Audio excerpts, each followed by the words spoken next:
You wouldn't let money just blow out of your house. So when your AC or heater is on, make sure the doors, windows, and fireplace flue are shut tight. If you're headed out, turn down the AC or lower the heat by 10 degrees. And always keep your water heater set at 120. A little bit of common sense goes a long way. Get more great tips at energysaver.gov. So, I'm kind of new here, but I've noticed a trend. My human does this funny thing where she goes around and gets all my toys, and then she hides them in that basket by the door. You know, but it's always the same basket, and it's always in the same place. And then she acts so surprised when I find them, but, you know, she's putting them in the same basket. Again. It's like, hello, that's where you put it last time. You were the worst at hide and go seek.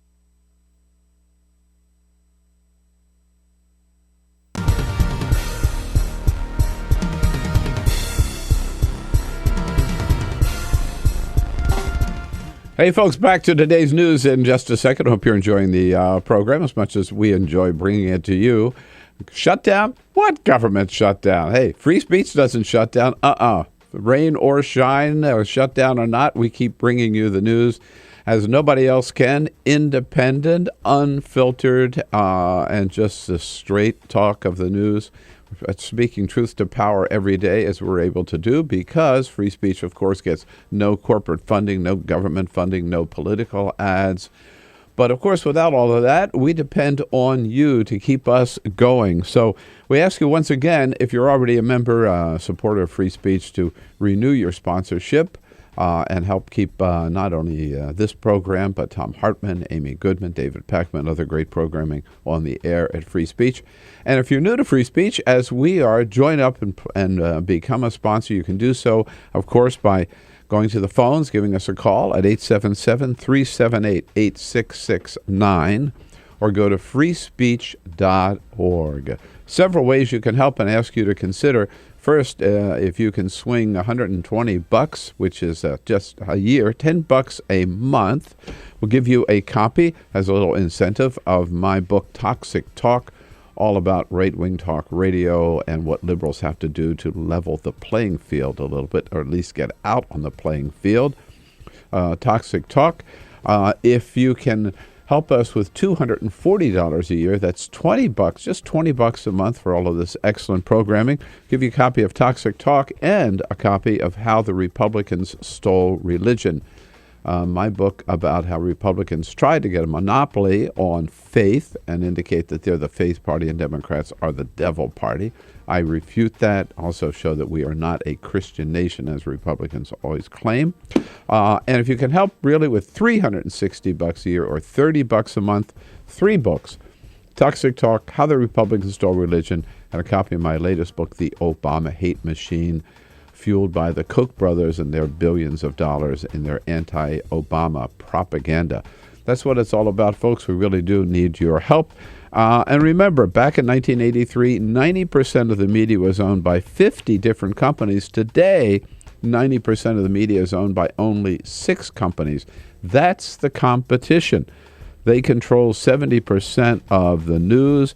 That's their power. The only way we can fight on the other side is through a vehicle like Free Speech Radio, Free Speech Television. We need your help.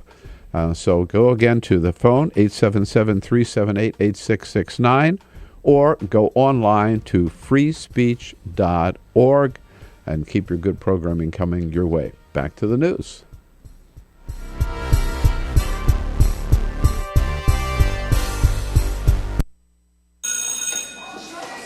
Don't look at me. Your hair's a bit frizzy today. Oh, you should pick that up. Oh, you're such a dork. Loser. Here, let me help you with that. Oops. Every day, kids witness bullying. Oh, look. Your crush is looking at you. Poor you. They want to help, but don't know how. See, no one here's gonna help you, because no one Teach your likes kids how to be more than a bystander. Visit stopbullying.gov. If you drive buzzed, it could cost you around $10,000. You'll face major legal fees, major fines, and steep insurance penalties. You could lose everything. Nothing kills a buzz like getting pulled over for buzz driving, because buzz driving is drunk driving. When some people struggle with their mortgage payments, they become frozen, petrified. Not knowing what to do, they do nothing. But the people who take action are far more likely to get the most positive outcome. Making home affordable is a free government program. Call now to talk one-on-one with a housing expert about the options that are right for you. Real help, real answers, right now. Here at the GED Pep Talk Center, we have pep talkers standing by to get you motivated for your GED diploma. Text the name Terry to 69222 for a sympathetic pep talk. You show people what you really are. Or for a gentle pep talk, text the name Deborah. You know you're going to make people very proud of you. And if that's not enough, text the name Danny for an extreme pep talk. Prove everyone wrong. Show them you're the boss. Get your GED pep talk and find free GED classes. Text the name of the person you want a pep talk from to 69222.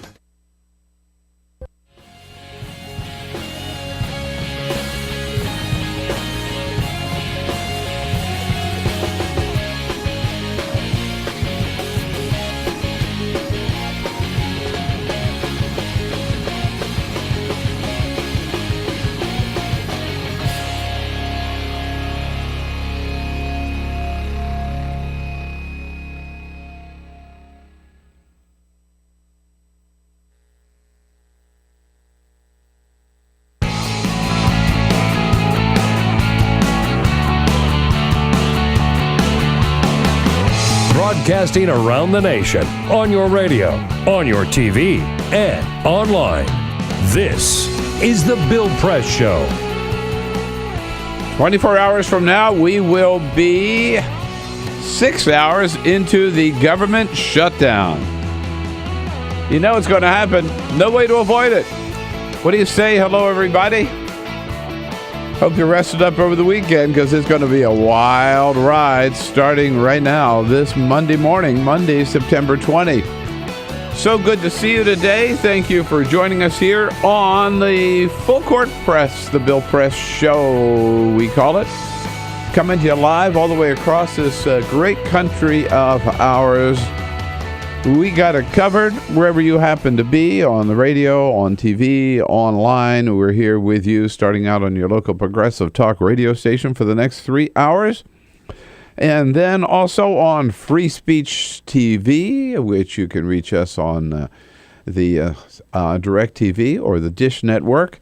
And, of course, you can stream the show online if that works best for you, on your iPad or your desktop or laptop or whatever. Go to youtube.com/TawkrTV, TAWKR, TawkrTV, all one word, TawkrTV. Good to see you today. We got the whole team back together today. Dan Henning, back from vacation with Peter Ogburn right here in studio. Hello, Peter. Hey. And Dan, hello, welcome back. Thank you. Do you bring some Toms with you? No. Oh, Tom's of Maine? Tom's no, of Maine. No, I did not. That's the only thing Maine produces, isn't it? Toothpaste? Yes, that's the only thing that they do. No lobster. Toothpaste and lobster. What a combination. Lobster-flavored toothpaste. Let me tell you something. Maine is a fabulous state, and I ate a lot of lobster.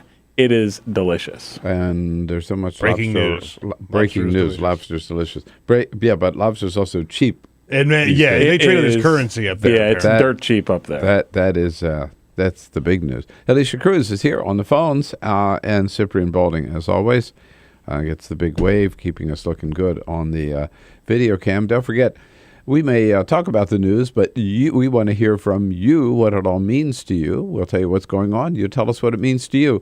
You can give us a call at 866-55-PRESS. Alicia there to take your calls, 866-55-77-377, our toll-free number.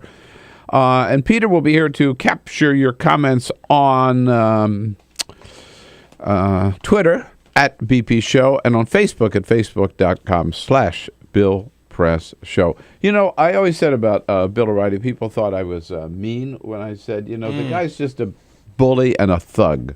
That's how he treats people on the show.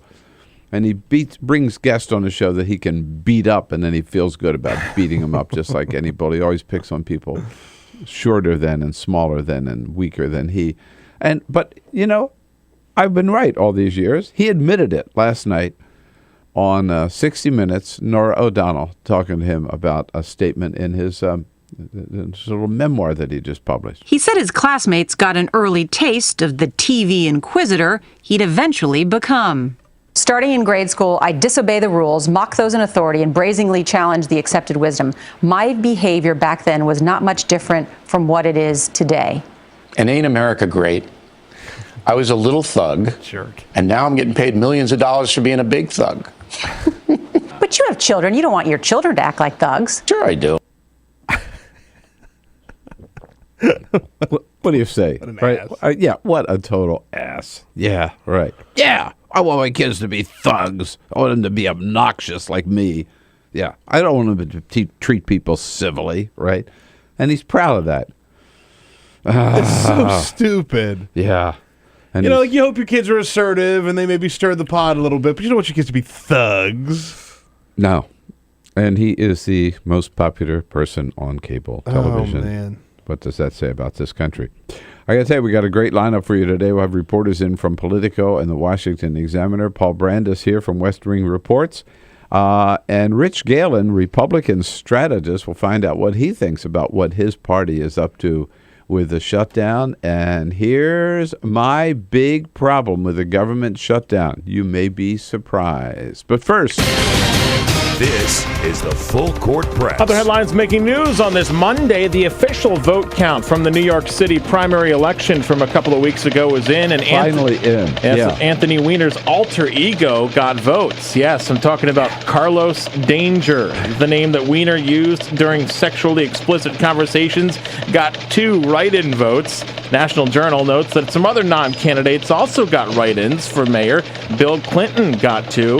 Noam Chomsky received 1, as did former Mayor Fiorello Henry LaGuardia. Yes, the airport is named after him. Yes, he has been dead for 65 years, but he got a write-in.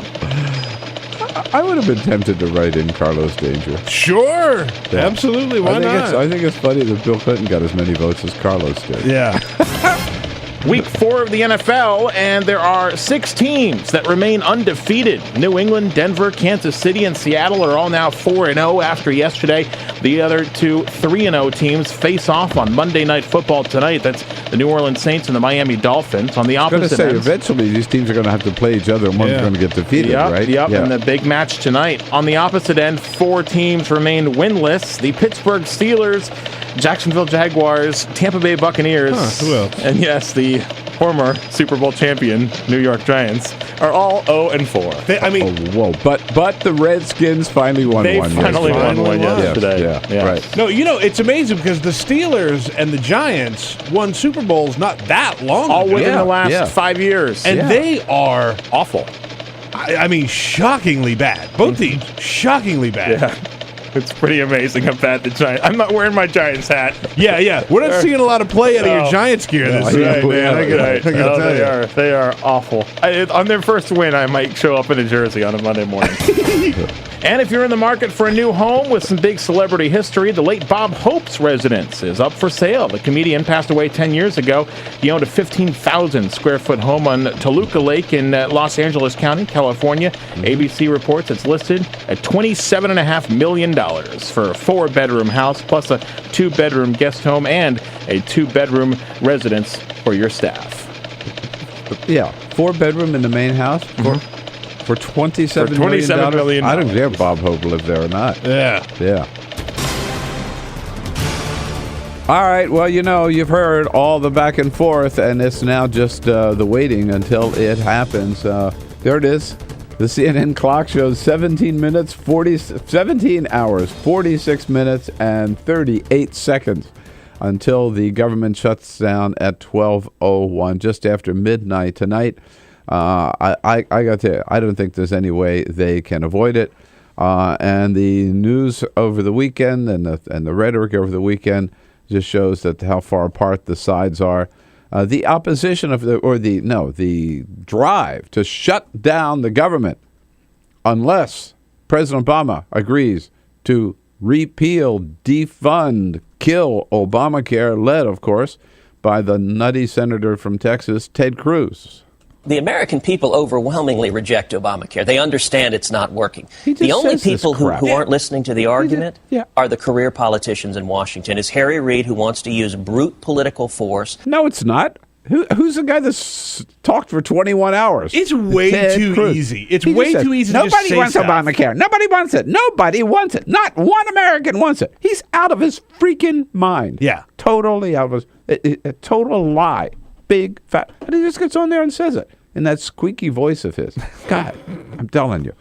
President Obama, I was there at the White House Friday afternoon. Suddenly we got notice that the president was going to make a statement. He made a very important announcement about having just made a phone call to the president of Iran. When the president of Iran was getting ready, he was packing up for the airport. He gets a call from the president of the United States. First time that the leaders of our two countries have spoken on the phone or communicated since 1979, I believe it is. But then the president went on to talk about the Republican demands that he do something about Obamacare, or they would shut down the government. The House Republicans are so concerned with appeasing the Tea Party that they've threatened a government shutdown or worse unless I gut or repeal the Affordable Care Act. I said this yesterday. Let me repeat it. That's not going to happen. Ain't gonna happen. And President 44, got a little help on that yesterday from President 42, appearing on This Week with George Stephanopoulos. There's nothing to negotiate with. He shouldn't delay the health care bill. It's the law, and we're opening the enrollment on October 1st. So I think that's a non-starter. It is a non-starter. As we've said so many times, look, Republicans had 3 chances to deal with Obamacare. They opposed it in the Congress, and they lost.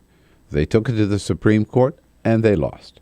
They took it to the American people in November 2012 with Mitt Romney against it and President Obama for it, and the Republicans lost. At some point, as John McCain has said, you just have to accept the fact that you lost this battle and move on to the next battle.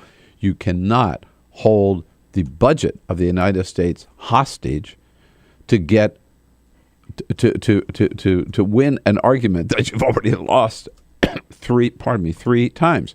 So we're heading into this shutdown because they're not going to budge. They really do believe that the American people,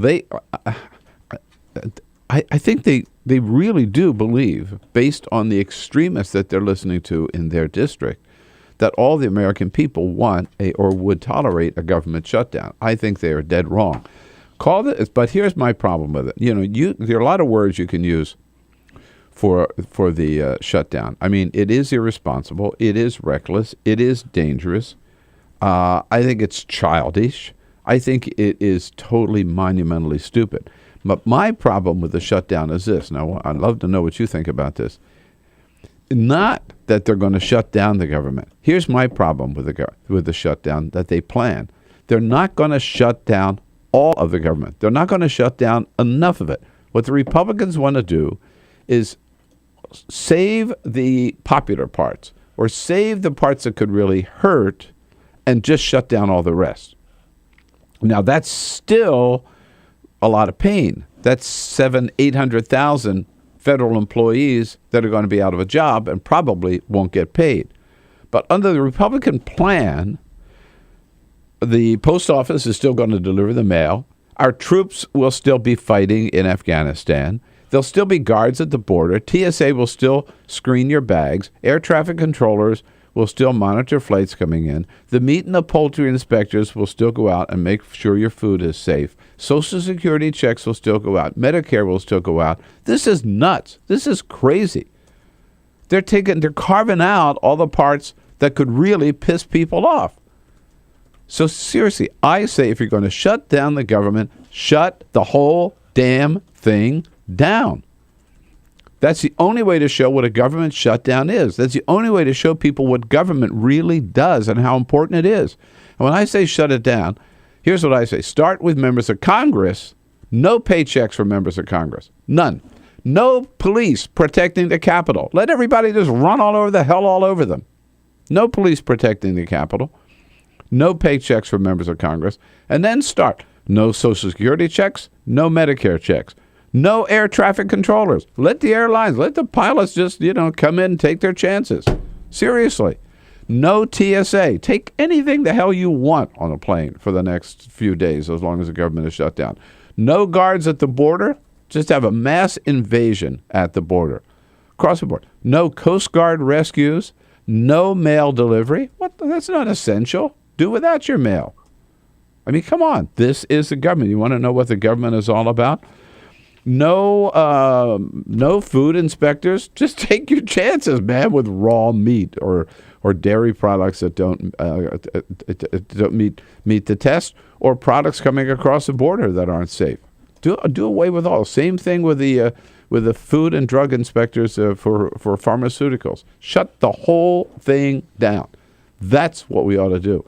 This idea of just picking, well, we'll shut this down, but we'll leave that up because if we take away that, people would really get pissed off. No. Wrong. Shut the whole thing down. Don't you agree? 866-55-PRESS. It's because don't let Republicans off the hook by having a painless government shutdown. It's got to hurt. And if you shut down all the government, it really will hurt. It's the Bill Press Show, Monday morning. Let's talk about it. This is the Bill Press Show.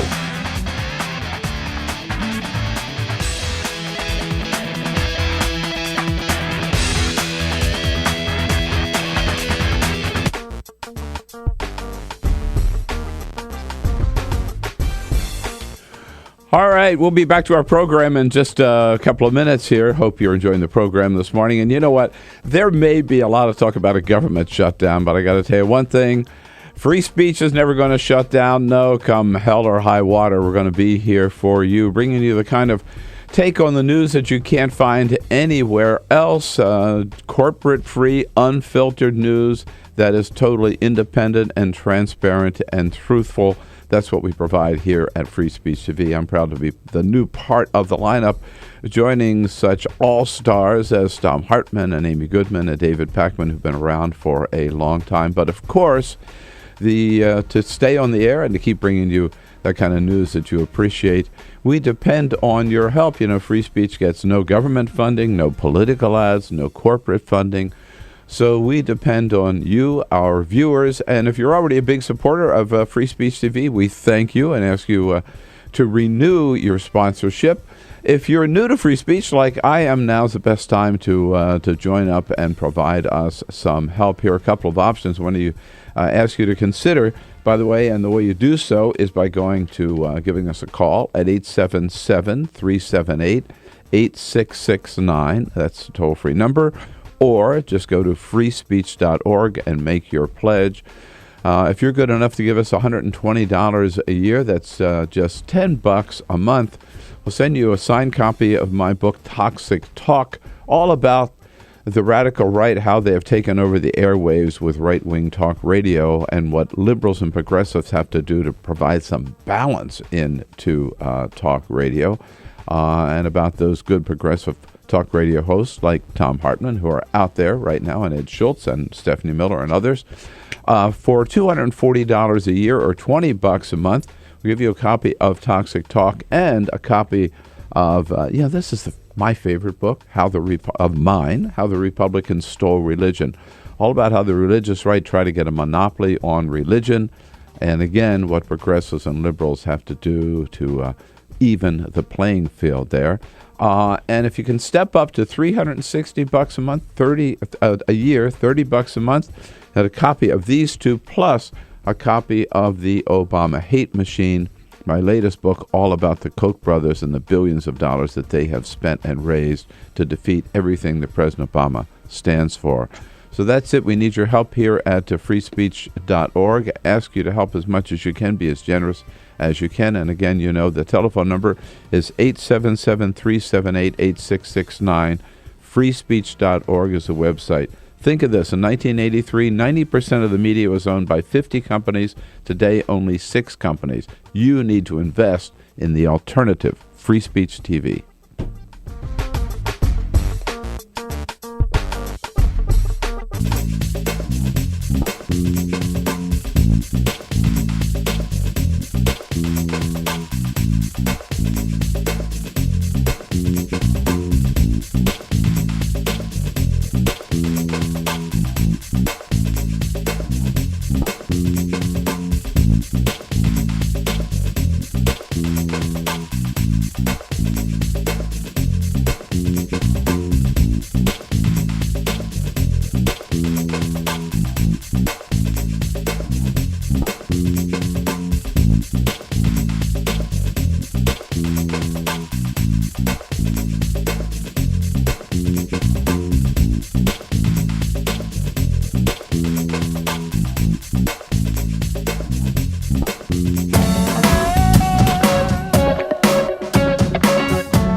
Social with Bill Press. Like us at facebook.com/Bill Press Show.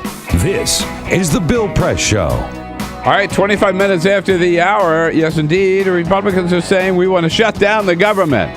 No, they don't. No. They just want to shut down the parts of the government that they think won't create any problems. Now, that's still, I've seen 700,000, 800,000 federal employees, by the way, who will have to walk off the job. And most of them, by the way, in this most immediate impacts are going to be here in the Washington, D.C. area, where, of course, there are more federal employees, not just in Washington, Northern Virginia, and nearby Maryland. I'll tell you, you know what? If they do this, I'll tell you where all those 800,000 employees ought to be tomorrow. They ought to be on the Washington Mall. They ought to be surrounding the Capitol. raising holy hell. That's what they ought to do. But this idea that you cut out this little part, but not that part. For example, mail delivery. Now, look, I want to get my mail. Yeah. But damn it, if you're going to shut down the government, shut down the post office. Don't make it seem easy for us or easy for you. They want to do this so they can have it both ways. And by the way, members of Congress, under their plan, will still get paid. What the hell is that all about? They're the first ones that ought to get cut. Carlos, if you ask me, Carla's calling from Glendale, Arizona on KPHX. Hey, Carla, good morning. Hi, Bill. What do you think?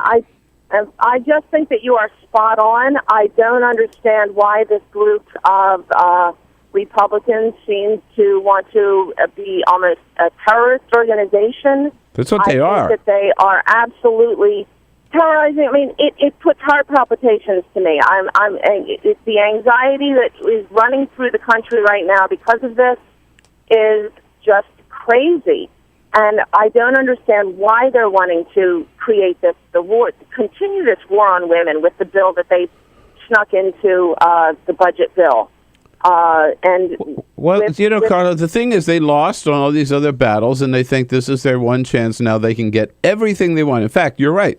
They've got the anti-contraception stuff in there. They've got the Keystone Pipeline in there. They got the whole kitchen sink in there, right? Because they couldn't get it. They do. They couldn't get it legitimately. Now they want to get it as a price for passing a budget. Screw that. Yeah, and they're turning into the group that they purport to hate. The terrorists themselves. Exactly. That's what I don't understand. They are domestic terrorists. But again, if you're going to shut it all down. Joey in Chicago. Joey, what do you say? I agree with you, Bill. This is a Republican insurgency. No terrorist organization ever has hurt the citizens of this country more than the Republican Party is. And I'm going to tell you that this is just like the sequester. Only the regular people are going to get hurt. Exactly. Yeah. Hey, Joe, you know what it is? It's like I'm glad you put it that way. We don't negotiate with terrorists. That's sort of one of our rules, right? We don't negotiate with terrorists. All right? That's who these people are. They, as Carlos said it, Joey said it, they are terrorists. You don't negotiate with them. And you don't let them get off the hook by passing a half-assed government shutdown. Again, if they really want to shut it down, if they really believe in it, shut the whole damn thing down. This is the Bill Press Show.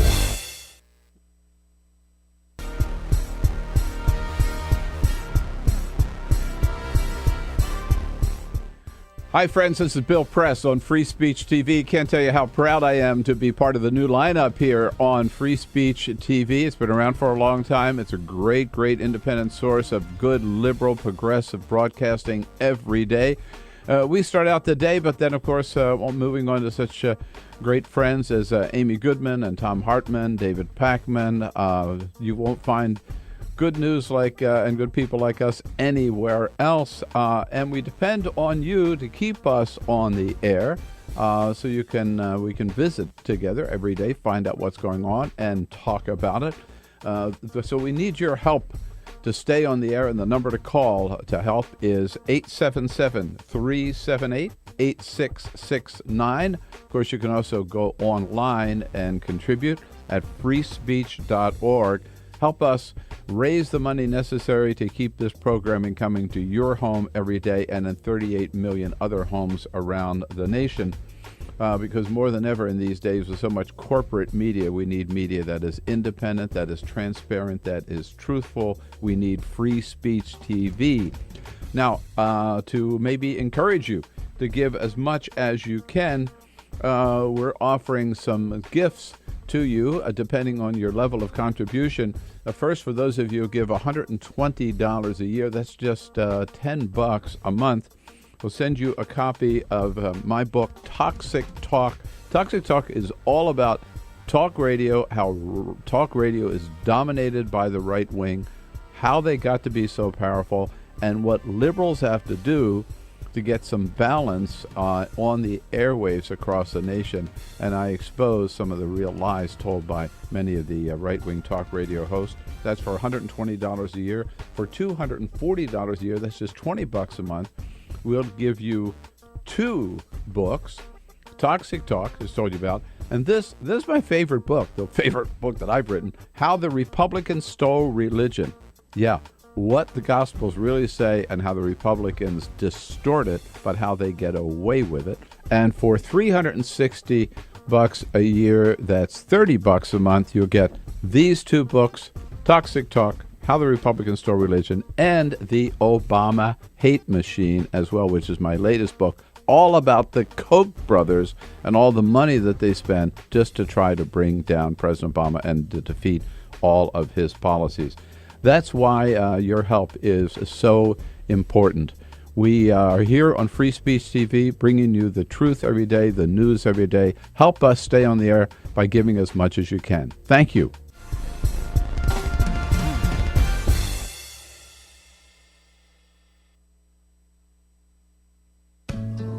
You wouldn't let money just blow out of your house.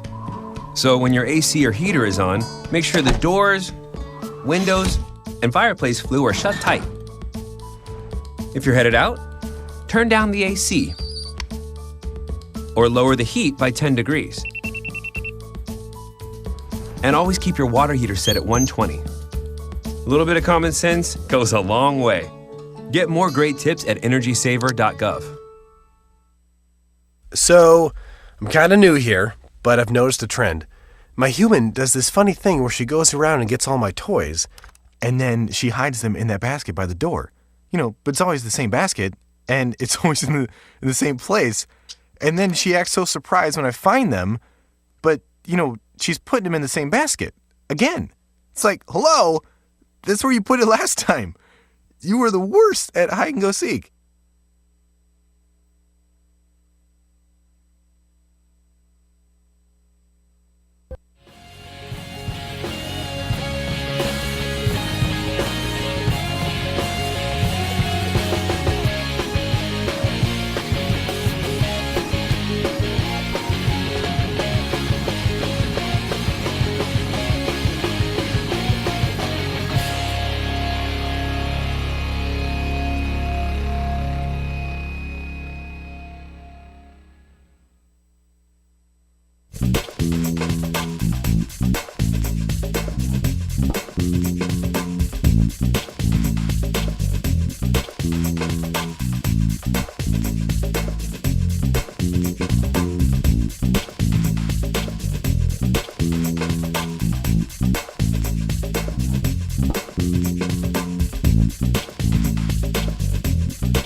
All right, let's make it 34 minutes now after the hour. Kevin Cirilli from Politico, financial reporter from Politico, will tell us some of the impacts of the shutdown in the next segment. He'll be here in studio with us right now.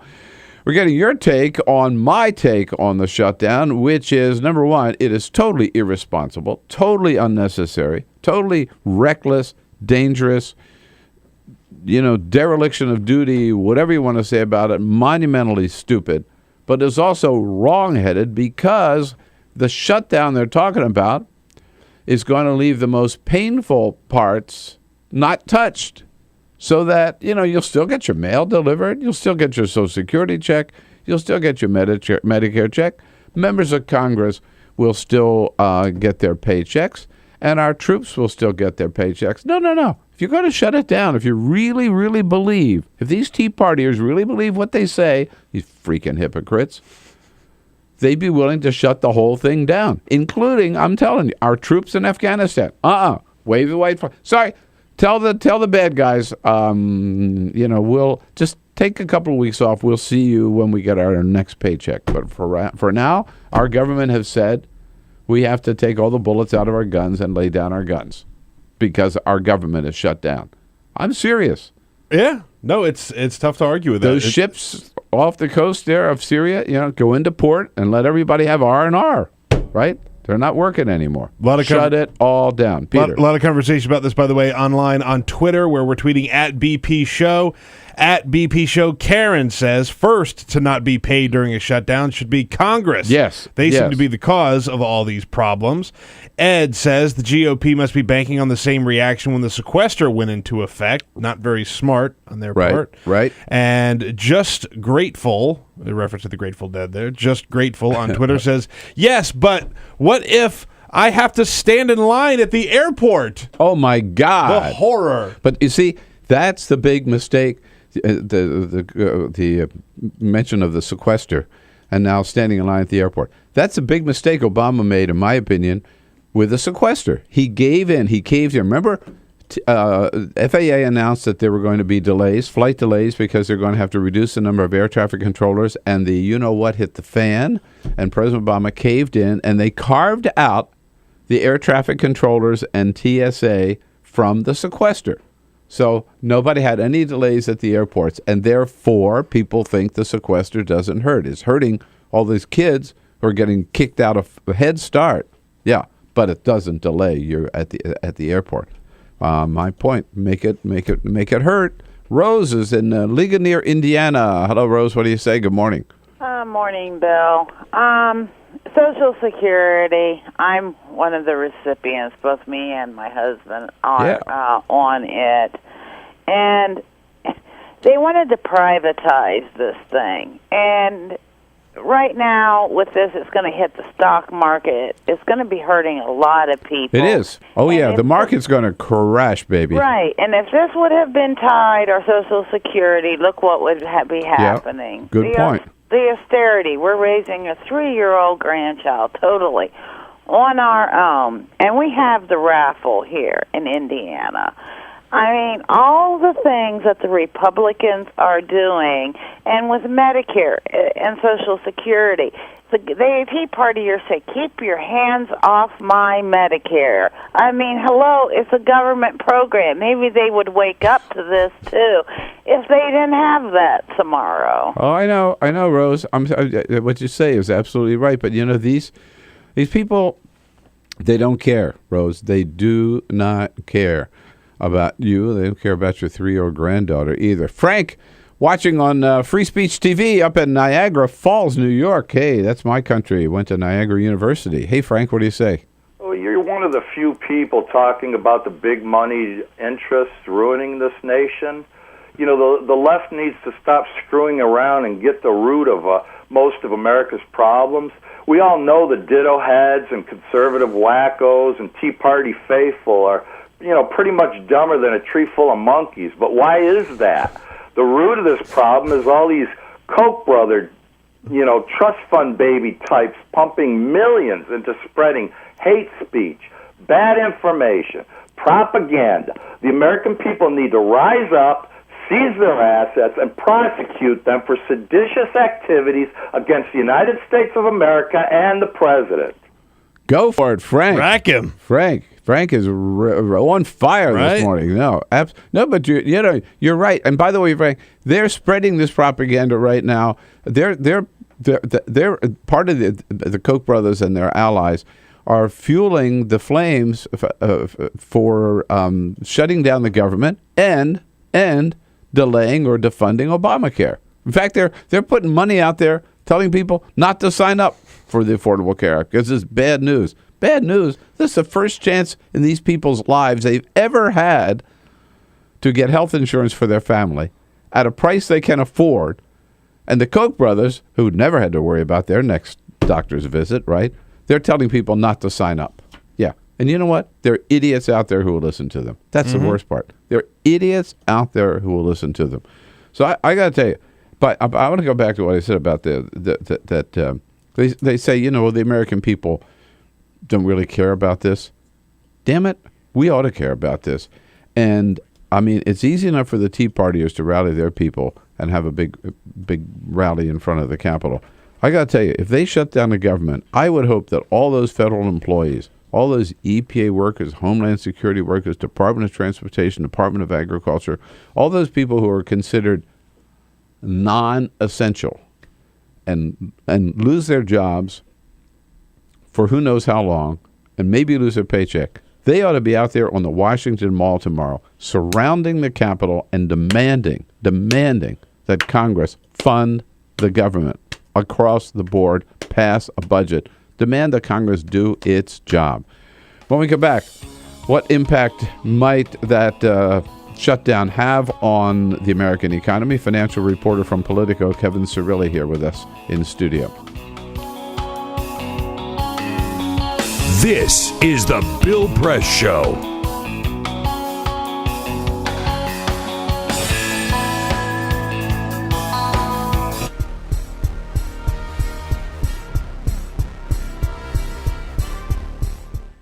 Hi, friends. This is Bill Press on Free Speech TV. Can't tell you how proud I am to be part of the new lineup here on Free Speech TV. It's been around for a long time. It's a great, great independent source of good, liberal, progressive broadcasting every day. We start out the day, but then, of course, moving on to such great friends as Amy Goodman and Tom Hartman, David Pakman. You won't find good news like and good people like us anywhere else, and we depend on you to keep us on the air, so you can we can visit together every day, find out what's going on, and talk about it. So we need your help to stay on the air, and the number to call to help is 877-378-8669. Of course, you can also go online and contribute at freespeech.org. Help us raise the money necessary to keep this programming coming to your home every day and in 38 million other homes around the nation. Because more than ever in these days with so much corporate media, we need media that is independent, that is transparent, that is truthful. We need Free Speech TV. Now, to maybe encourage you to give as much as you can, we're offering some gifts to you, depending on your level of contribution. First, for those of you who give $120 a year, that's just $10 a month. We'll send you a copy of my book, Toxic Talk. Toxic Talk is all about talk radio, how talk radio is dominated by the right wing, how they got to be so powerful, and what liberals have to do to get some balance on the airwaves across the nation. And I expose some of the real lies told by many of the right-wing talk radio hosts. That's for $120 a year. For $240 a year, that's just $20 a month. We'll give you 2 books. Toxic Talk, as I told you about. And this is my favorite book, the favorite book that I've written, How the Republicans Stole Religion. Yeah, what the Gospels really say and how the Republicans distort it, but how they get away with it. And for $360 a year, that's $30 a month, you'll get these 2 books, Toxic Talk, How the Republicans Stole Religion, and The Obama Hate Machine as well, which is my latest book, all about the Koch brothers and all the money that they spend just to try to bring down President Obama and to defeat all of his policies. That's why your help is so important. We are here on Free Speech TV, bringing you the truth every day, the news every day. Help us stay on the air by giving as much as you can. Thank you.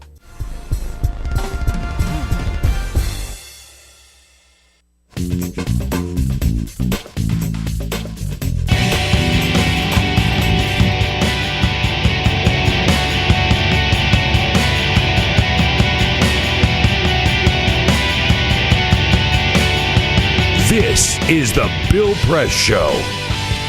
Here we go, top quarter to the hour here on Monday morning, September 30. The Bill Press Show coming to you live from our nation's capital in our studio on Capitol Hill. We're just down the street from the United States Capitol building, where unless they get their stuff together by midnight tonight, the government, at least some of the government, is going to shut down. What impact will that have? Kevin Cirilli covers these issues for Politico up early this morning. He's their financial reporter in studio with us. Hey, Kevin, good to see you. Thanks for having me. Thanks for coming in and coming across the river.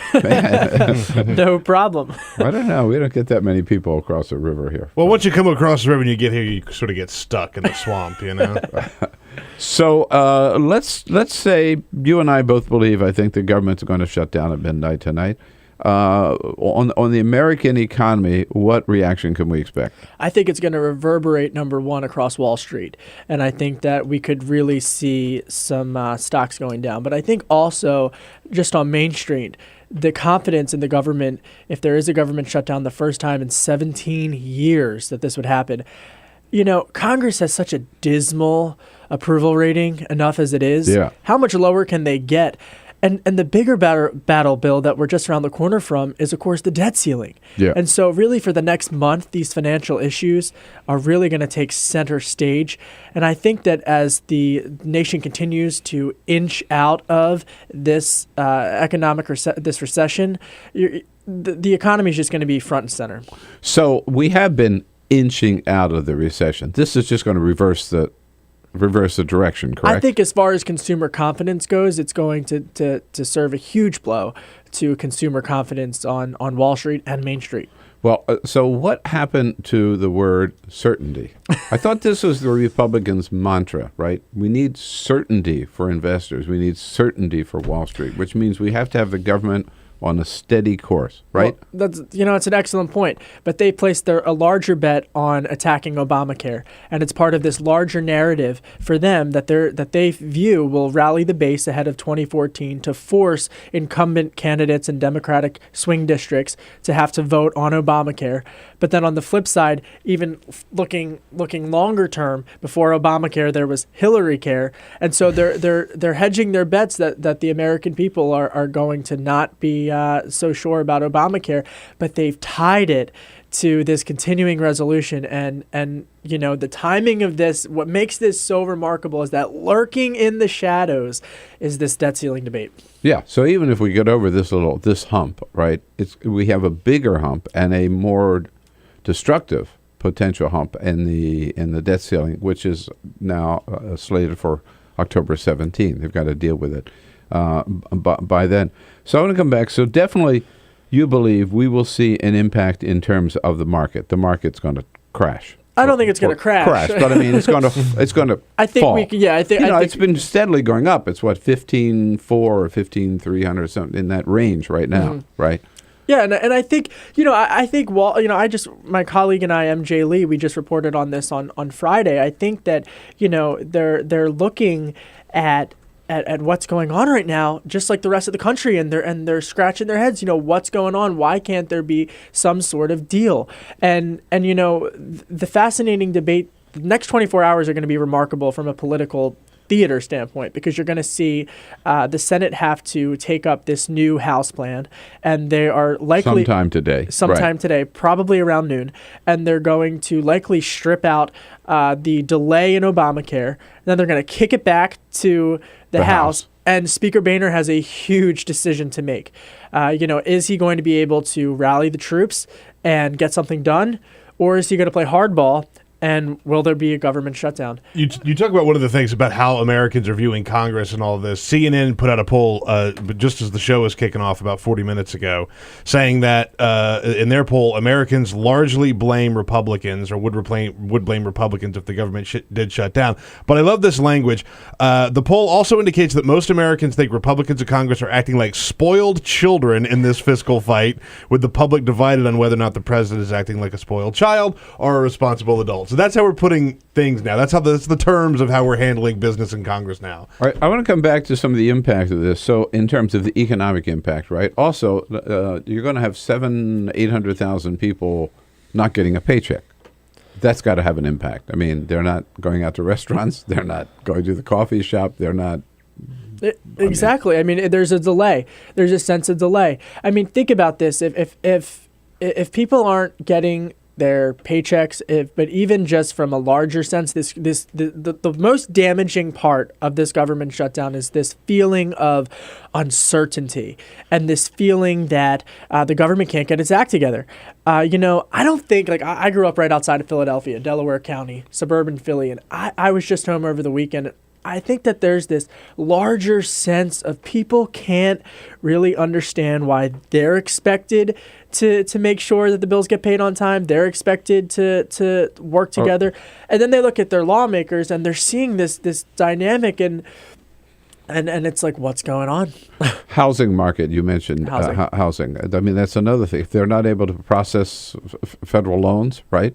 Well, when you look at the federal loans, guarantees for loans, federal guarantees for loans, and that's going to slow down the housing market. You could see that, but we're right around the corner. I cover specifically the Senate Banking Committee for Politico, and the next issue after this whole debt ceiling that both Chairman Johnson and Ranking Member Crapo on the Banking Committee that they're really looking to tackle is this Fannie and Freddie wind down, and some GSE reform, and so they're hoping to get some sort of plan by the end of the year. As a reporter, I'm looking at this and I'm looking at everything that's going on, and you look at some of those ambitious initiatives where there seems to be a lot of bipartisan consensus on how to wind down Fannie and Freddie. Senator Bob Corker, a Republican from Tennessee, someone much more middle of the road who has been leading this effort with Senator Warner, a Democrat. There are consensus on these issues, but the partisanship that something like the debt ceiling debate and, of course, now this government shutdown, how that's impacting some of these other fiscal issues that are equally as important, if to some extent more important, with housing and federal loans, it's unknown. And it's, again, that feeling of uncertainty. All right. Kevin Cirilli is with us, financial reporter for Politico. We're talking about the expected economic impacts of the expected government shutdown. Your questions, your comments, 866-55-PRESS. We'll be right back here on the Bill Press Show Monday morning. This is the Bill Press Show.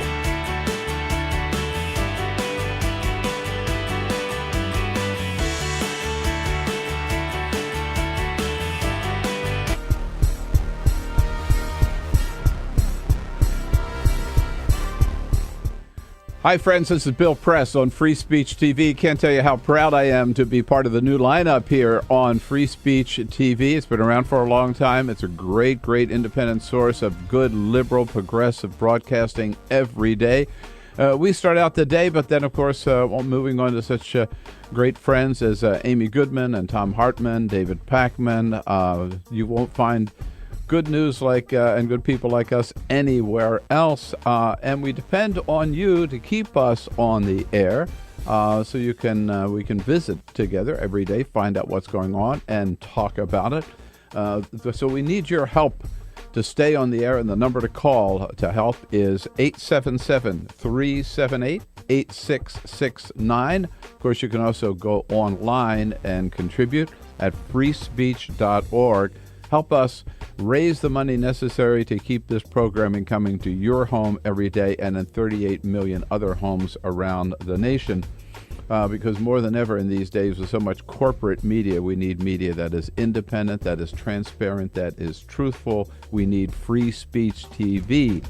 Now, to maybe encourage you to give as much as you can, we're offering some gifts to you, depending on your level of contribution. First, for those of you who give $120 a year, that's just $10 a month. We'll send you a copy of my book, Toxic Talk. Toxic Talk is all about talk radio, how talk radio is dominated by the right wing, how they got to be so powerful, and what liberals have to do to get some balance on the airwaves across the nation. And I expose some of the real lies told by many of the right-wing talk radio hosts. That's for $120 a year. For $240 a year, that's just $20 a month. We'll give you 2 books.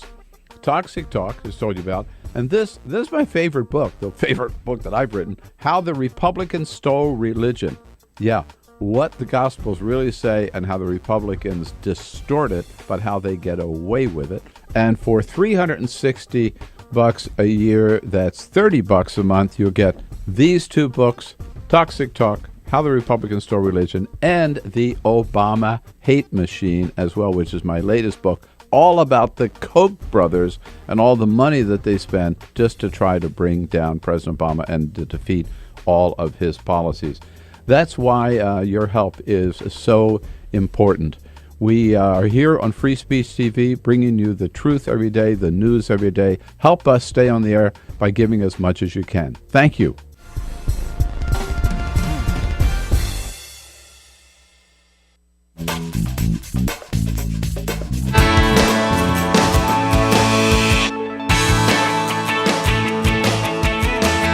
Follow us on Twitter @BP Show.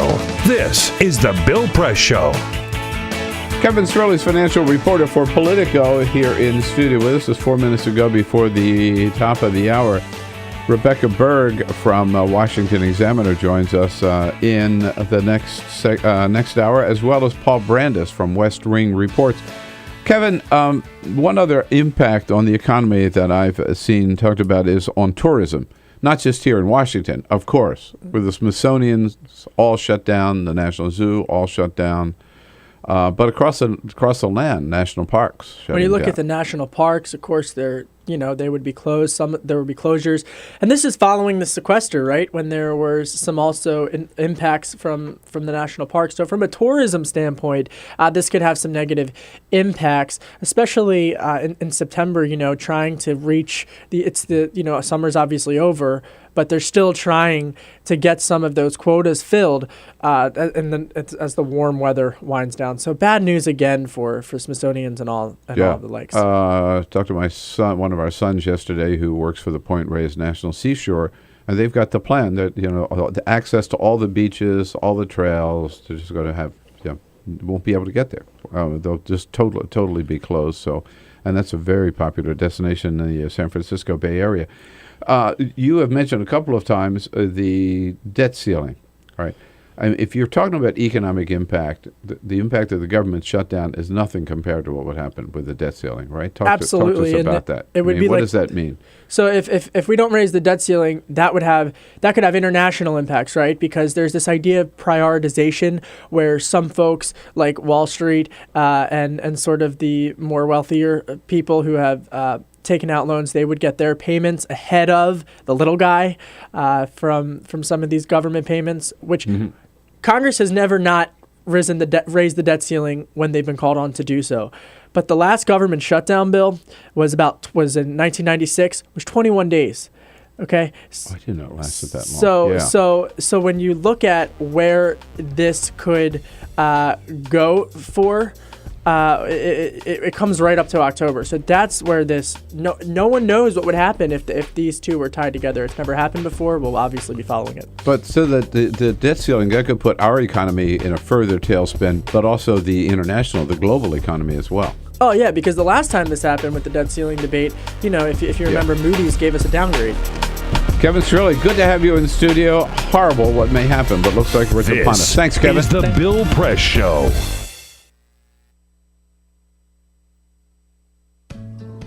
You wouldn't let money just blow out of your house.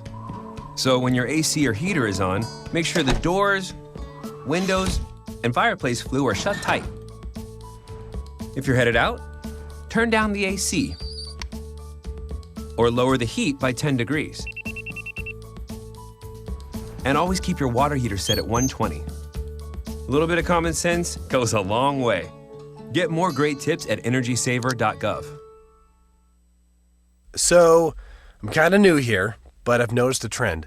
My human does this funny thing where she goes around and gets all my toys, and then she hides them in that basket by the door. But it's always the same basket, and it's always in the same place.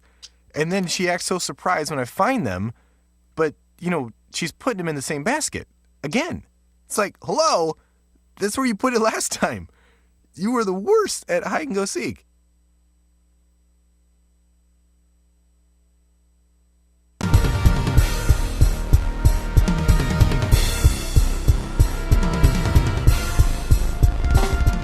Hey, folks, back to today's news in just a second. Hope you're enjoying the program as much as we enjoy bringing it to you. Shutdown? What government shutdown? Hey, free speech doesn't shut down. Rain or shine, or shutdown or not, we keep bringing you the news as nobody else can. Independent, unfiltered, and just the straight talk of the news. Speaking truth to power every day as we're able to do, because free speech, of course, gets no corporate funding, no government funding, no political ads. But, of course, without all of that, we depend on you to keep us going. So we ask you once again, if you're already a member, supporter of free speech, to renew your sponsorship. and help keep not only this program, but Tom Hartman, Amy Goodman, David Peckman, other great programming on the air at Free Speech. And if you're new to Free Speech, as we are, join up and become a sponsor. You can do so, of course, by going to the phones, giving us a call at 877-378-8669, or go to freespeech.org. Several ways you can help, and ask you to consider. First, if you can swing $120, which is just a year, $10 a month, we'll give you a copy as a little incentive of my book, Toxic Talk, all about right-wing talk radio and what liberals have to do to level the playing field a little bit, or at least get out on the playing field. Toxic Talk. If you can help us with $240 a year, that's $20, just $20 a month for all of this excellent programming. Give you a copy of Toxic Talk and a copy of How the Republicans Stole Religion. My book about how Republicans tried to get a monopoly on faith and indicate that they're the faith party and Democrats are the devil party. I refute that, also show that we are not a Christian nation, as Republicans always claim. And if you can help really with $360 a year or $30 a month, 3 books, Toxic Talk, How the Republicans Stole Religion, and a copy of my latest book, The Obama Hate Machine, fueled by the Koch brothers and their billions of dollars in their anti-Obama propaganda. That's what it's all about, folks. We really do need your help. And remember, back in 1983, 90% of the media was owned by 50 different companies. Today, 90% of the media is owned by only 6 companies. That's the competition. They control 70% of the news. That's their power. The only way we can fight on the other side is through a vehicle like Free Speech Radio, Free Speech Television. We need your help. So go again to the phone, 877-378-8669, or go online to freespeech.org and keep your good programming coming your way. Back to the news.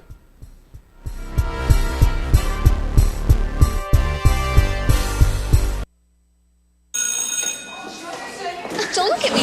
Your hair's a bit frizzy today. Oh, you should pick that up. Oh, you're such a dork, loser. Here, let me help you with that.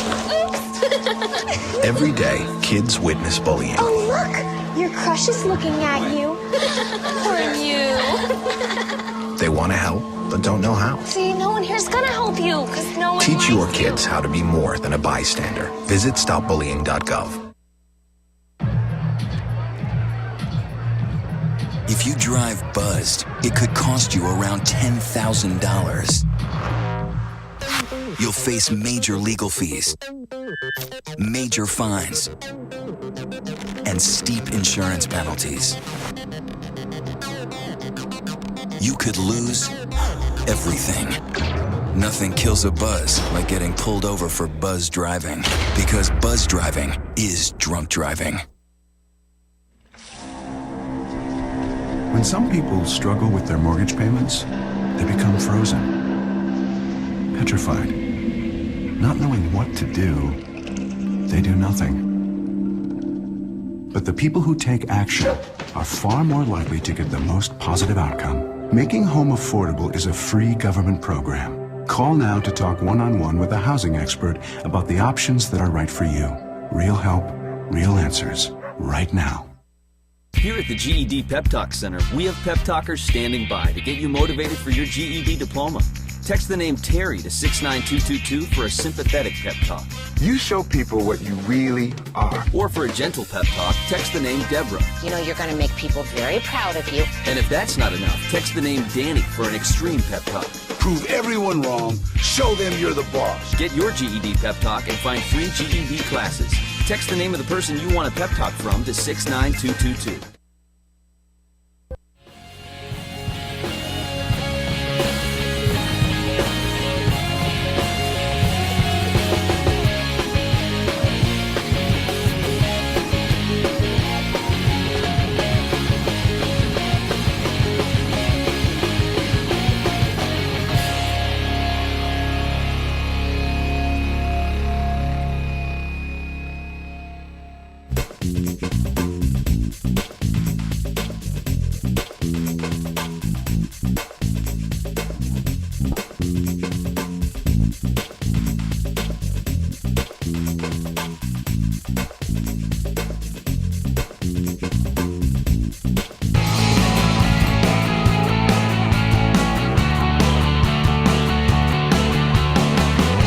broadcasting around the nation, on your radio, on your TV, and online.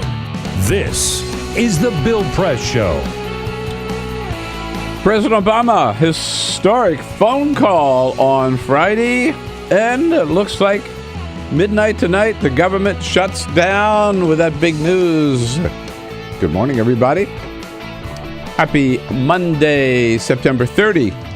So good to see you today. We got lots and lots to talk about here on the Bill Press Show. Good to have you with us. We're coming to you live on your local progressive talk radio station and proud to be your morning radio show.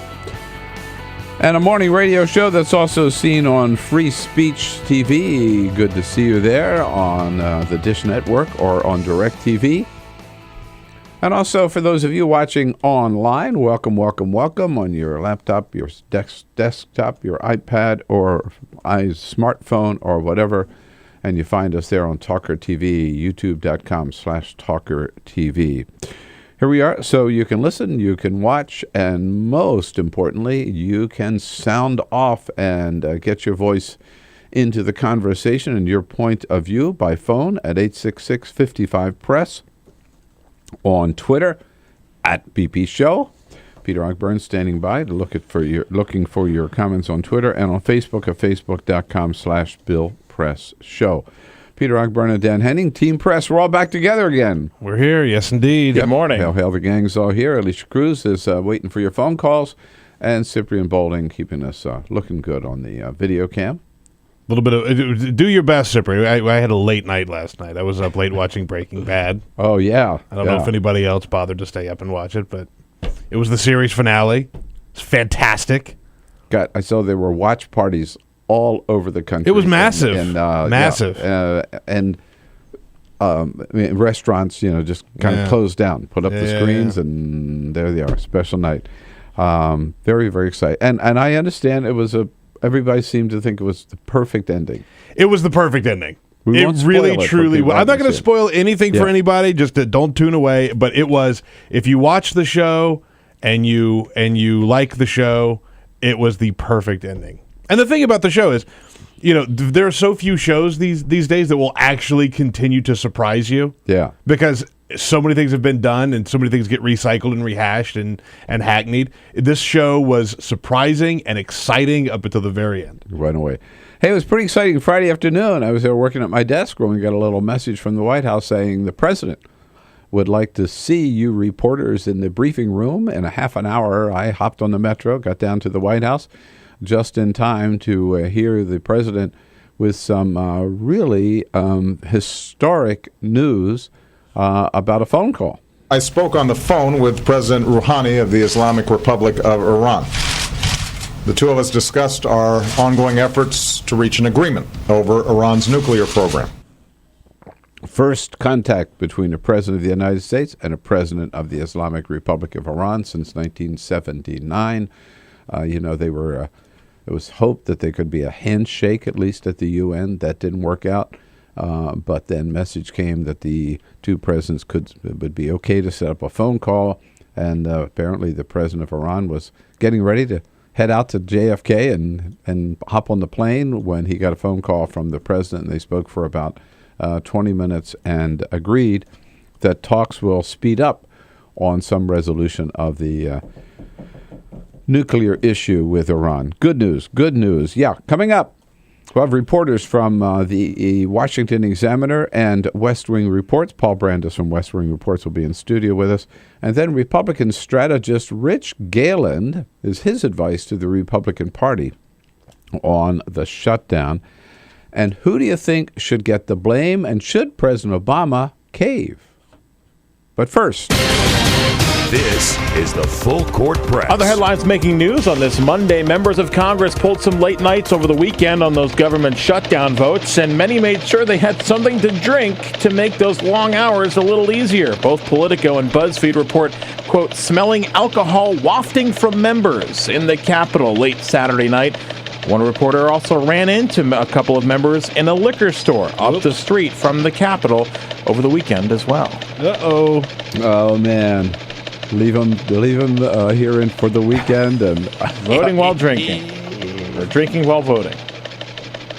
To be clear, by the way, there was a whole scandal over whether or not they were actually drinking on the House floor. Were they? Which they were apparently they were not. Or I'll put it this way: nobody reported that that's what was happening. It was but just in the cloakroom, drinking and then showing up to vote, not drinking on the floor. Everyone keeps a bottle of whiskey in their bottom desk drawer. Sure. So I mean, Bill, you've got yours right there. So. Of course. The Olympic flame was lit in southern Greece yesterday in preparation for the Winter Games in Sochi, Russia. The flame was lit using the sun's rays, and it'll journey through Greece over the next week, then start on a 40,000-mile trip through all of Russia's 9 time zones, plus a trip to outer space. NHL hockey star Alex Ovechkin of the Washington Capitals will be the first Russian to carry the torch next week. I don't get this outer space deal. They're taking it like I think it's going to the space station on like a Russian like Soyuz rocket. But I think. But they take it up there and then bring it back, or what? I mean, well, sure. I mean, I guess you got to relay the torch. You have to relay it. I mean, right? No, Who's going to pick that relay back up there? You know. I heard that yesterday. I can't quite figure that out. And in sports, the University of Southern California is in search of a new football coach after firing Lane Kiffin early Sunday morning after 4 seasons. The athletic director pulled him off the team bus and fired him at the LA airport on the tarmac before the team went back to campus. USC was the top-ranked team in the country at the start of last season, but they have since struggled. They've lost 7 of their last 11 games. Associated Press report it's likely partly due to Kiffin not filling his roster with the best players possible. He was allowed to give out 85 playing scholarships this season, but only gave out 56. He sucks so bad.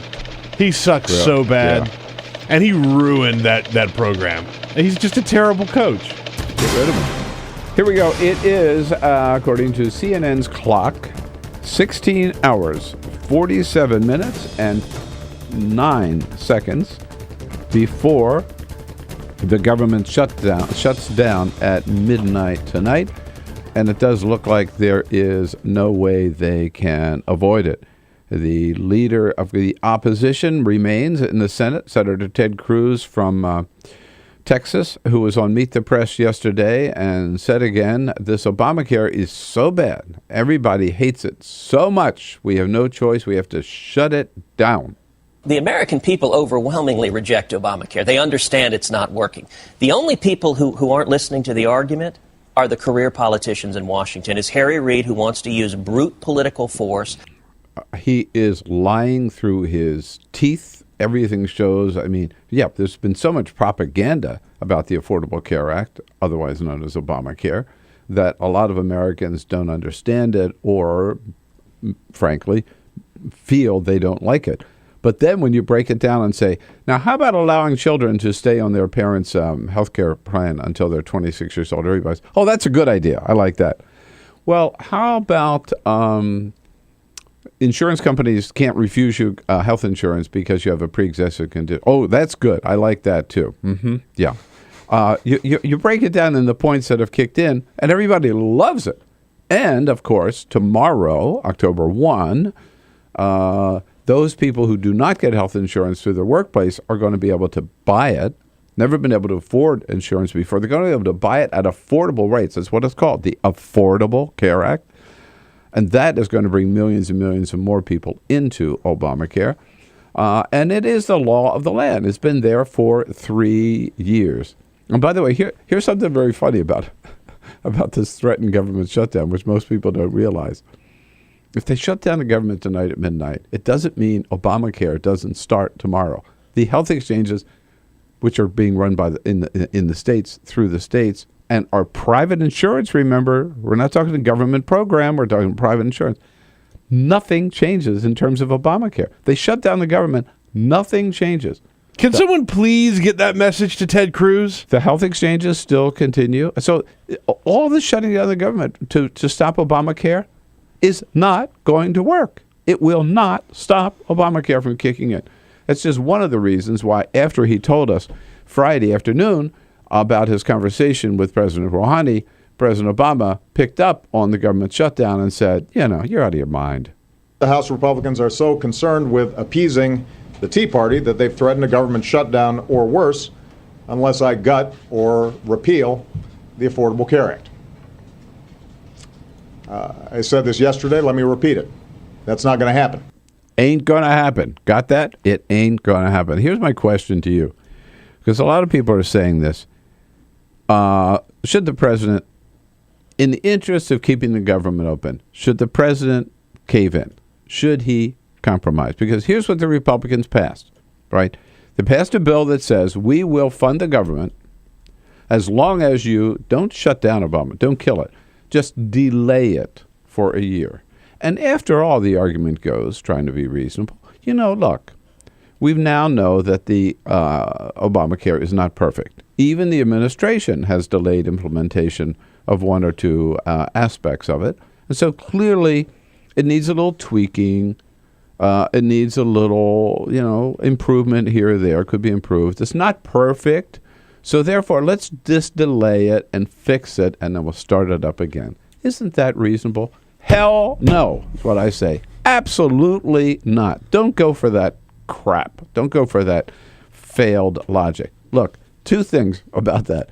Number one, what is perfect? You tell me what is perfect. You tell me one government program, one battle plan, one anything, one corporate plan, one small business plan, one Broadway show, one movie, Hollywood movie that is perfect from the beginning. None of them. None of them. You always have to tweak something going through. So that's just nonsense.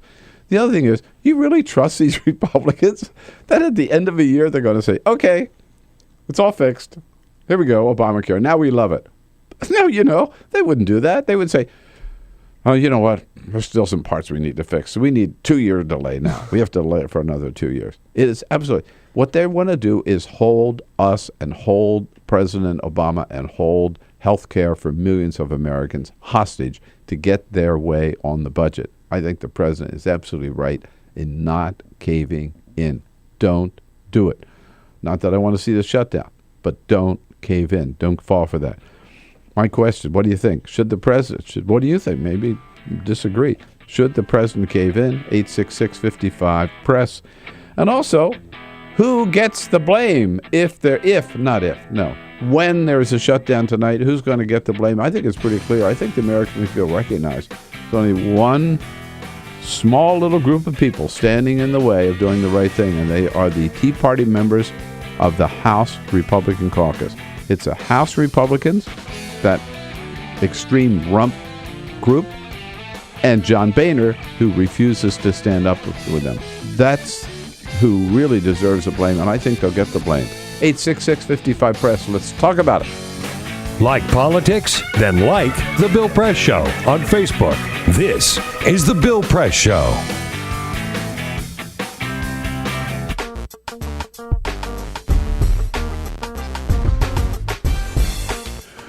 All right, we'll be back to our program in just a couple of minutes here. Hope you're enjoying the program this morning. And you know what? There may be a lot of talk about a government shutdown, but I got to tell you one thing.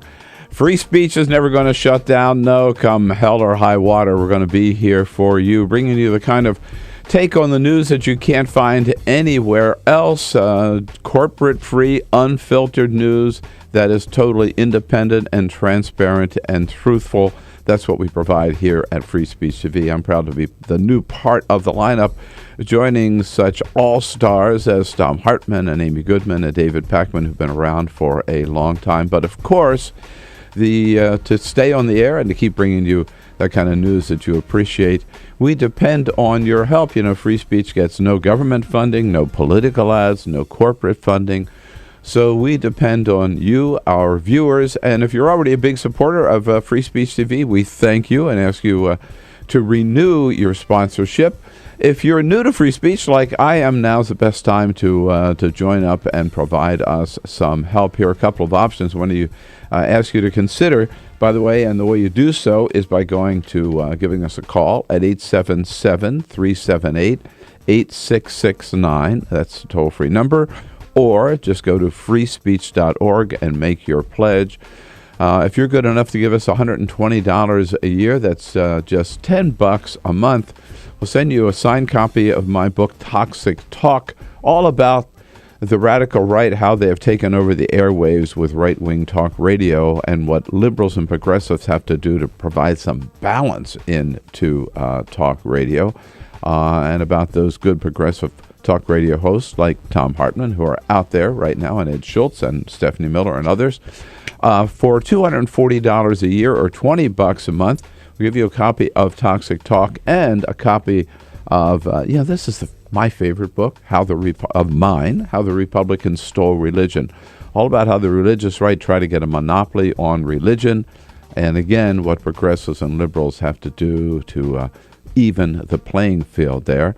And if you can step up to $360 a month, a year, $30 a month, and a copy of these two, plus a copy of the Obama Hate Machine, my latest book, all about the Koch brothers and the billions of dollars that they have spent and raised to defeat everything that President Obama stands for.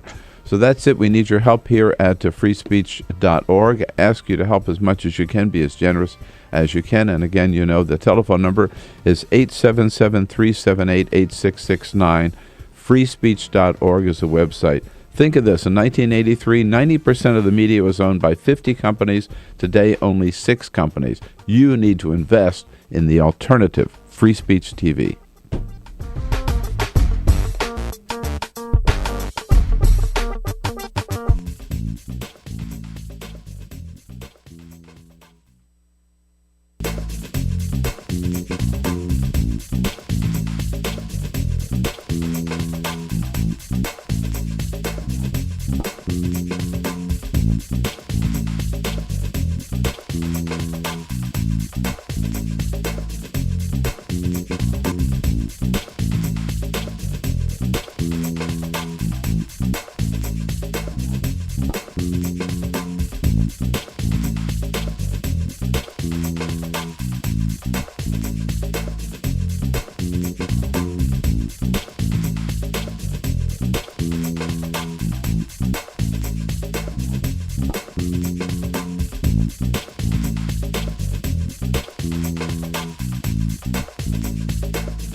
This is the Bill Press Show. All right, 23 minutes after the hour now here.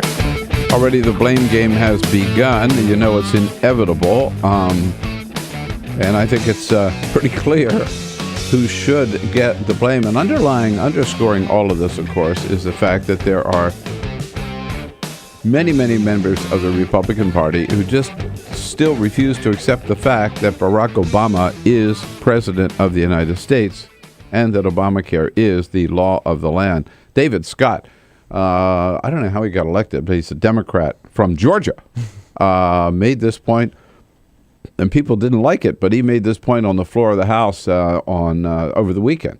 Your hate for this president is coming before the love of this country, because if you love this country, you would not be closing it down. It's true. Absolutely true. You can hear them. They're gaveling him down. They don't want to hear that on the floor.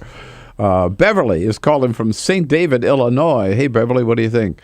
Hi, Bill. How you doing? Good, good. This is what I think. Hell no, he shouldn't. What he should do is have a fireside chat like other presidents have done, and have charts and graphs like Reagan used to do, and have pictures of all these Tea Partiers and say, here's the district. Yes. You can't tell me there isn't somebody in that district that doesn't have a kid that's under 26 that you want to destroy them being on the health care law? Tell me they're not senior citizens. And point number 2 I want to make. What that congressman just said. Their strategy, the Republican strategy, is this. They want to make this president, because he's black, and he is, and, God love him. I think he's done a fabulous job. I love him to death. But what they're trying to do is discourage anybody that isn't white to stay out of the White House. That's what it is. Beverly, she is ready to roll, hot, man, and ready to roll. But she is absolutely right. Absolutely right, Beverly. You got exactly what they're trying to do. They're not fooling her. Jim in River Grove, Illinois. Hello, Jim. Good morning. Hi, Bill. Thanks for your show and putting me on. All right. Glad you're there. This is so silly by the Republicans. This is just like as if they held a gun to a hostage head and said to you, if you move or if you don't let me go, I'm going to kill the hostage, and then you kill the hostage. This is insanity. These guys are going to give in because they're going to have to, but those that hate the Affordable Health Care Act are going to say that they put up a good fight anyway. They're just zealotry that's gone wild. It is a hostage situation, and it's sort of like somebody said the other day. They're saying no, their job is to pass a budget. That's their job to pass, and now they're saying no, we're not going to pass a budget unless we can go back and get all the stuff that we lost before and get it now, and that's going to be our price. President Obama Friday in his briefing, he said this would be like if you flip it, right? Let's say the Democrats were in the minority. Overall, right? They, of course, the majority in the House. But they would say, okay, now we'll pass a budget, but first we want background checks for all guns, right? Right. We want to get rid of all the subsidies for oil companies. I mean, these are like good things, but they're things that they haven't been able to get through. We want comprehensive immigration reform. Boom. Just go down the list of all the things that the Democrats have tried to get and lost on, right? But we'll only pass a budget if we get all that stuff. We can go back years, all that stuff, and that's our price for doing our job. No, it doesn't work that way. It doesn't work that way. Glenn in Kettle Falls, Washington. Hey, Glenn. Morning, Bill. How you doing? Morning. Great. Thank you. Yeah. Well, I'm with you. I think they should shut the whole government down. I get a Social Security check after tomorrow, and the truth of the matter is it would hurt if I didn't get it. But the other millions of Americans that don't get it, it's going to take 5 million Americans to show up at the White House before they're going to get the message. Yeah, or show up on the Washington Mall. No, you're right. And if people don't get their Social Security checks, and people don't get their Medicare checks, and they don't get their Medicaid checks, then, and by the way, if people have to wait in line at the airports, if they know flying isn't safe anymore, if these members of Congress don't get a paycheck, finally, maybe we would see people just totally raise hell about this shutdown. 866-55-PRESS. Paul Brandus joins us from West Wing Report. This next is the Bill Press Show.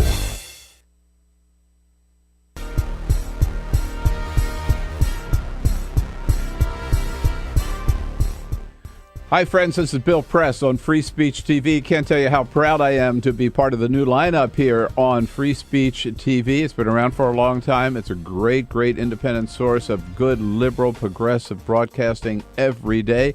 We start out the day, but then, of course, moving on to such great friends as Amy Goodman and Tom Hartman, David Pakman. You won't find good news like and good people like us anywhere else, and we depend on you to keep us on the air, so you can we can visit together every day, find out what's going on, and talk about it.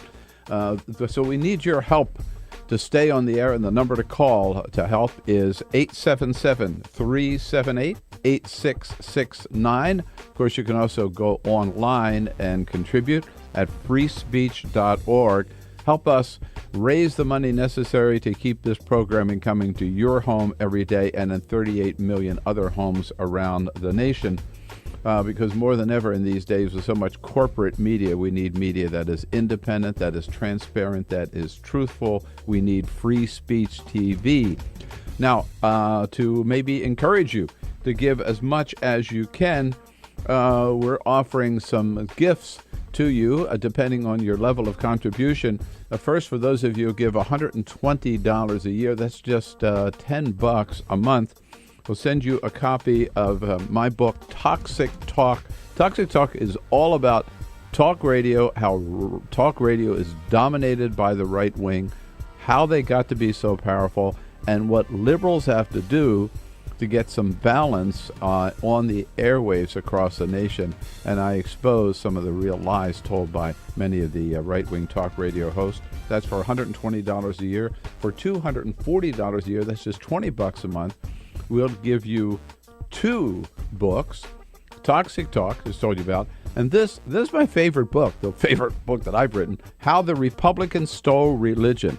Yeah, what the Gospels really say and how the Republicans distort it, but how they get away with it. And for $360 a year, that's $30 a month, you'll get these 2 books, Toxic Talk, How the Republicans Stole Religion, and The Obama Hate Machine as well, which is my latest book, all about the Koch brothers and all the money that they spend just to try to bring down President Obama and to defeat all of his policies. That's why your help is so important. We are here on Free Speech TV, bringing you the truth every day, the news every day. Help us stay on the air by giving as much as you can. Thank you.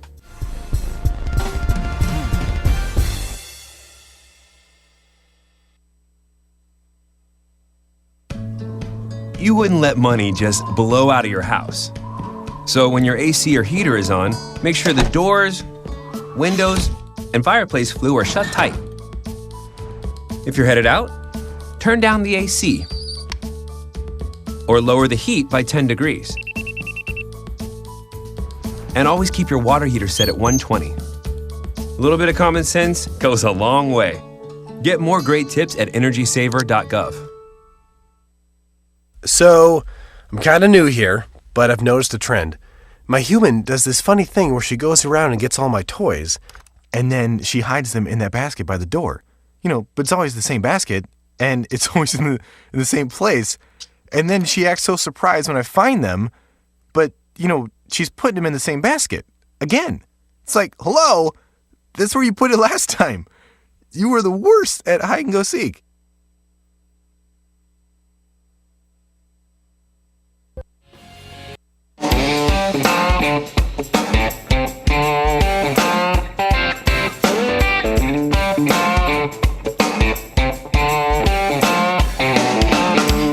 Follow us on Twitter @BP Show. This is The Bill Press Show. Here we go on a big Monday morning, September 30. It's The Bill Press Show. We're coming to you live from our nation's capital, just down the street from where nothing happened over the weekend, but the stuff is going to hit the fan today, according to CNN's clock. 16 hours, 26 minutes now, and 38 seconds before the government shutdown. By the way, CNN and MSNBC both are running a clock. MSNBC's is not up right now, but anyhow, they had it earlier. It's not the same. It's just like a few seconds off. So the government shuts down depending on which clock they are following. Following all this nonsense and reporting on it, Paul Brandus, West Wing Reports publisher, in studio with us. Paul, good to see you again this morning. I'm captivated by this countdown. I know. It's ridiculous. Yeah, that's your last. That's it really is. That could be your last paycheck, right? It just shows you how they just want to gin up drama. Total. Keep it going, and there's no substance. It's just fluff, and that's exactly what these stupid countdown clocks do. That's what they do, and that's what some of the people want as well, right? Oh, yeah, so, absolutely. If you had to guess right now, you've been watching this longer than I have, we're going to have a shutdown, right? There's no way around it. Well, it certainly looks that way. I mean, both of these sides are so dug in. I mean, the difference between now and, say, the budget showdown from 2 years ago that led to the credit default, and they're not even, at least they were talking to each other back then. Boehner and Cantor came to the White House. They're not even talking to each other right now. So unless there's some kind of dramatic 180 in the next 16 hours, 25 minutes, and 10 seconds, I mean, we are going out of business. And boy, on the Metro coming in here this morning, the train was full of all these eager beaver government workers, and I'm looking at them thinking, I guess you guys are going to be sleeping in tomorrow, because I think they were going to shut down. So is this sort of changing the way government works in the sense that the Republicans passed the measure they sent to the Senate, right, says, okay, we'll keep the government running, but there's just one price, that is that you have to delay Obamacare for a year. Now, they tried to defeat Obamacare or Affordable Care Act in the Congress. They failed. They took 40 times. Right. They took it to the U.S. Supreme Court. they lost. They took it to the American people in November 2012. Clear choice between Romney, who promised to repeal it, remember, on day one, and President Obama, and they lost there too. So now you get the battles that you lost, you get to win them again, or you don't fund the government. I mean, this has really changes the way government works, doesn't it? Or they're trying to. Well, I'll hand it to him for tenacity, if nothing else. But look, here's the main point about, by the way, it was also not just the Supreme Court. It was the George W. Bush handpicked John Roberts Supreme Court. Yeah, good point. There's not a liberal court that upheld this law. So they've failed everywhere, and they're going to keep on trying and keep on trying. And this underhanded tactic of this is the law of the land, as you say, upheld by the court. And here's kind of the broader point here.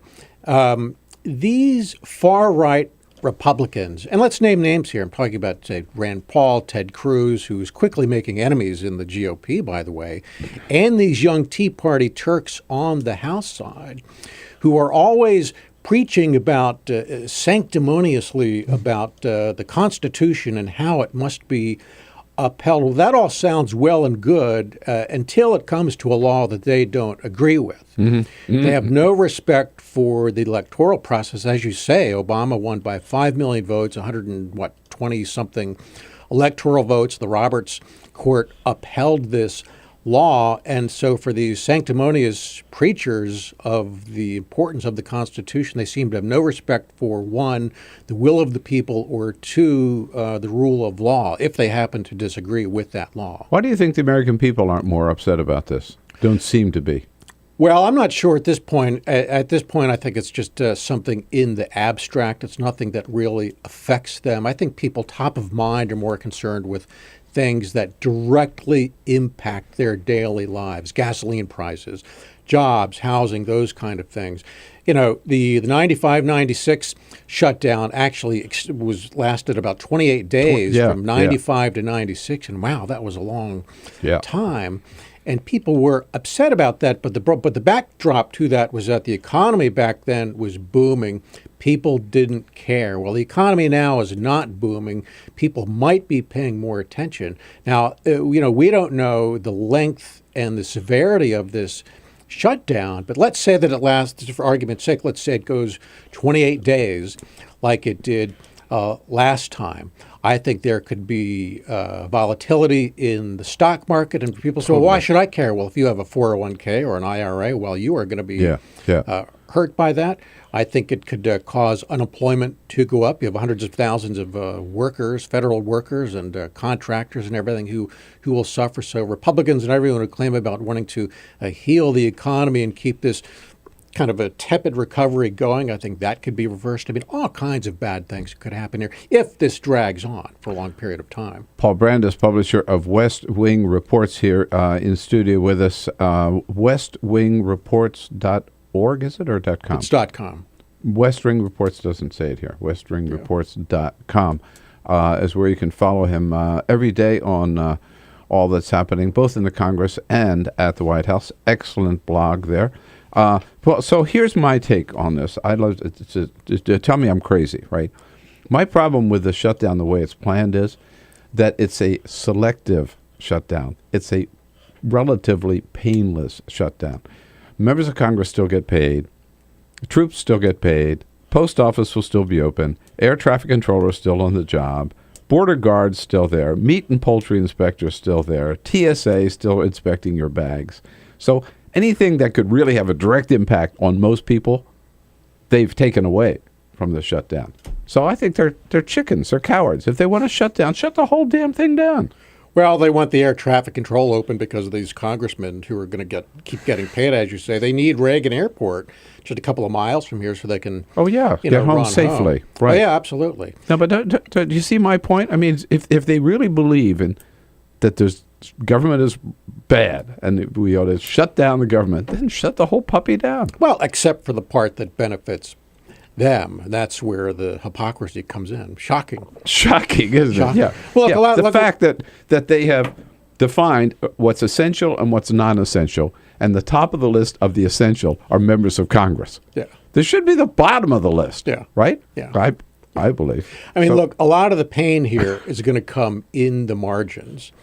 Things like, school lunches, food safety inspections, those kind of things that people aren't necessarily paying attention to. Yeah, but it's the visible things that aren't going to be. Airlines, no problem. Border control, no problem. The Congress, people getting paid. But here's the other hypocrisy, by the way, is when they voted. It was unanimous vote in the House, 423-0, to pay the troops. That's fine. Let's pay the troops. That's fine. Nobody opposes that. Yeah. But in doing so, these lawmakers, Bill, they think that, okay, we're protecting the country because we're paying the troops, and yet a lot of government, say security contractors, intelligence analysts, data providers who support these troops behind the scenes, they are going to get the shaft. So in a hidden way, they're actually endangering national security by cutting loose a lot of these folks who do very critical work. They're just not very visible, but they do very important work. So who gets the blame?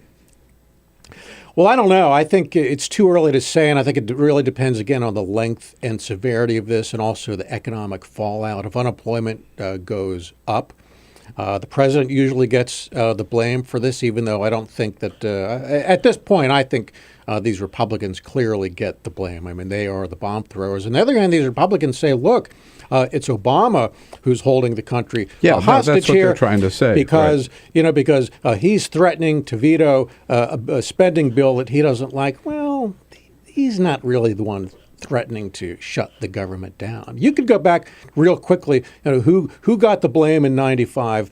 In 96, sure. Republicans got the blame, and Democrats might say, "Look, that's reason enough for Obama to hang tough." That's what history shows. But people forget that actually Republicans added to their majorities in the Senate and House elections in 96 that year. So there really wasn't a great deal of pain that they had to suffer. If this goes on or I would say the moment it starts.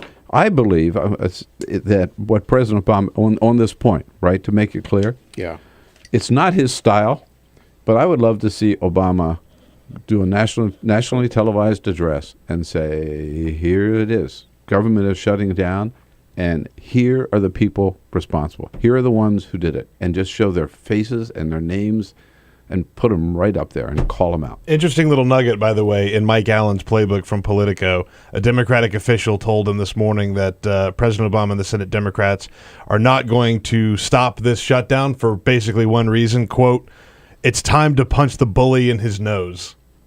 And so they're going to say, look, these Republicans try and bully us around, and we are the elected officials in office. This Obamacare, ACA, it's the law of the land. We're not going to compromise on this. Are you going to a break here? Because one other point I was going to make.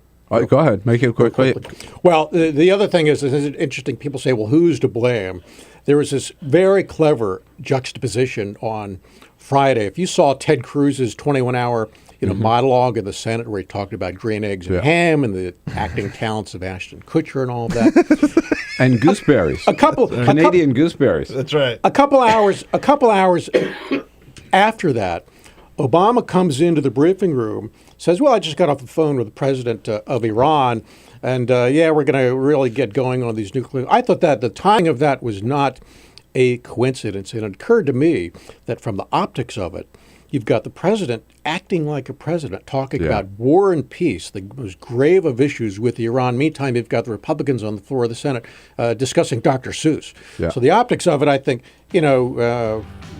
who looks presidential, who looks like a leader, who doesn't. Yeah, good point. I was there Friday afternoon. We expected sort of a humdrum kind of thing from the president. When he came out and said, I just got off the phone, everybody went, holy crap. Yeah, absolutely. This is a big deal. Paul Brandus is with us. And when we come back, Paul's starting a new feature on West Wing Reports, which is the Hypocrite of the Month, right? Or the day. Hypocrite of the month. Well, I could easily have one of the day. It's not that hard to do. This is Hypocrite of the month. Of the month. And we'll find out who it is here on the Bill Press Show. Stay with us. This is the Bill Press Show.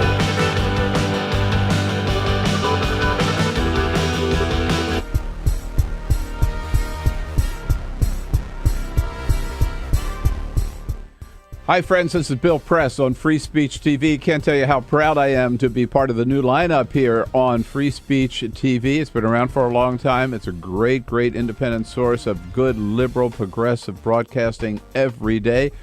We start out the day, but then, of course, moving on to such great friends as Amy Goodman and Tom Hartman, David Packman. You won't find good news like and good people like us anywhere else, and we depend on you to keep us on the air, so you can we can visit together every day, find out what's going on, and talk about it. So we need your help to stay on the air, and the number to call to help is 877-378-8669. Of course, you can also go online and contribute at freespeech.org. Help us raise the money necessary to keep this programming coming to your home every day and in 38 million other homes around the nation. Because more than ever in these days with so much corporate media, we need media that is independent, that is transparent, that is truthful. We need Free Speech TV. Now, to maybe encourage you to give as much as you can, we're offering some gifts to you, depending on your level of contribution. First, for those of you who give $120 a year, that's just $10 a month. We'll send you a copy of my book, Toxic Talk. Toxic Talk is all about talk radio, how talk radio is dominated by the right wing, how they got to be so powerful, and what liberals have to do to get some balance on the airwaves across the nation. And I expose some of the real lies told by many of the right-wing talk radio hosts. That's for $120 a year. For $240 a year, that's just $20 a month. We'll give you 2 books, Toxic Talk, as I told you about. And this is my favorite book, the favorite book that I've written, How the Republicans Stole Religion. Yeah. What the Gospels really say and how the Republicans distort it, but how they get away with it.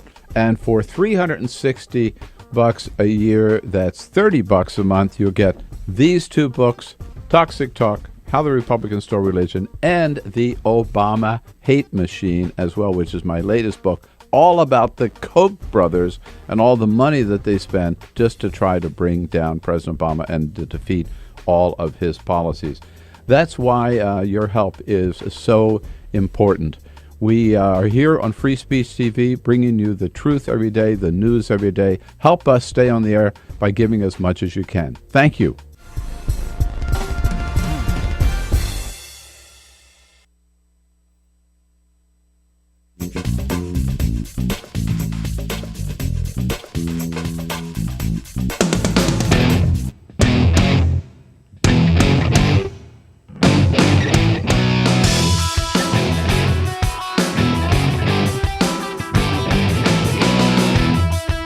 This is the Bill Press Show. On a Monday, September 30. Hey, in the next hour, Rich Galen, Republican strategist, former press secretary for Newt Gingrich, is speaker, when he was speaker, is going to be here in studio with us to tell us what he thinks about the Republican strategy. And by the way, I'm looking forward to that. Paul Brandus is here this hour from West Wing Reports.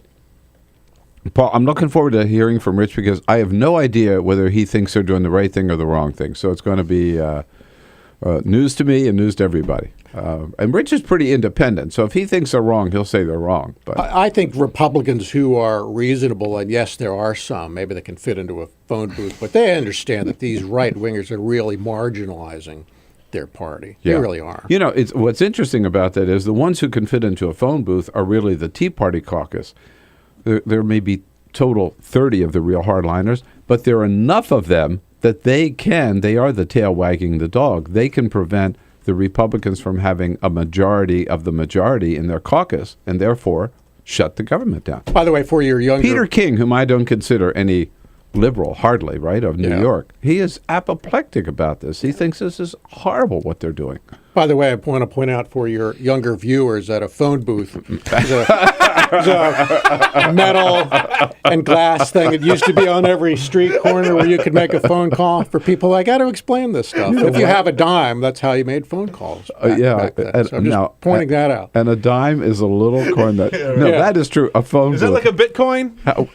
Yeah. A dime? When are we going to? So that whole cliche is We're going to have to come up with another Yeah. analogy. I don't know what it would be, but at any But they rate. could fit into a phone booth. When there were phone booths. That's right, exactly. So da-da-da-da-da-da, with the proper drum roll, we get to the...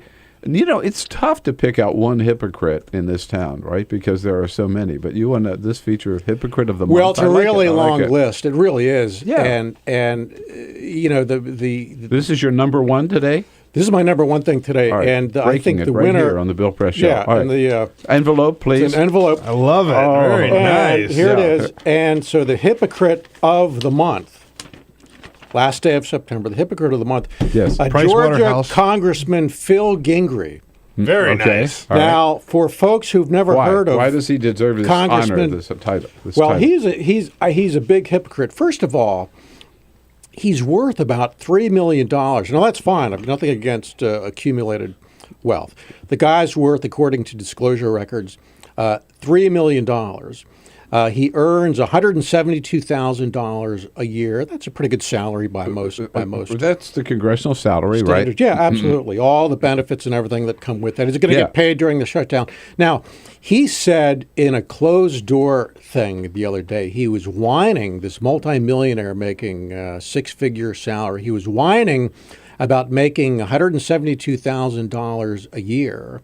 And then pointed to some younger staffers in the room, saying these guys are going to go off and make, $400,000 or $500,000. And by the way, this is the same guy who, as he was complaining about making only $172,000, the average median wage in his district is about $49,000.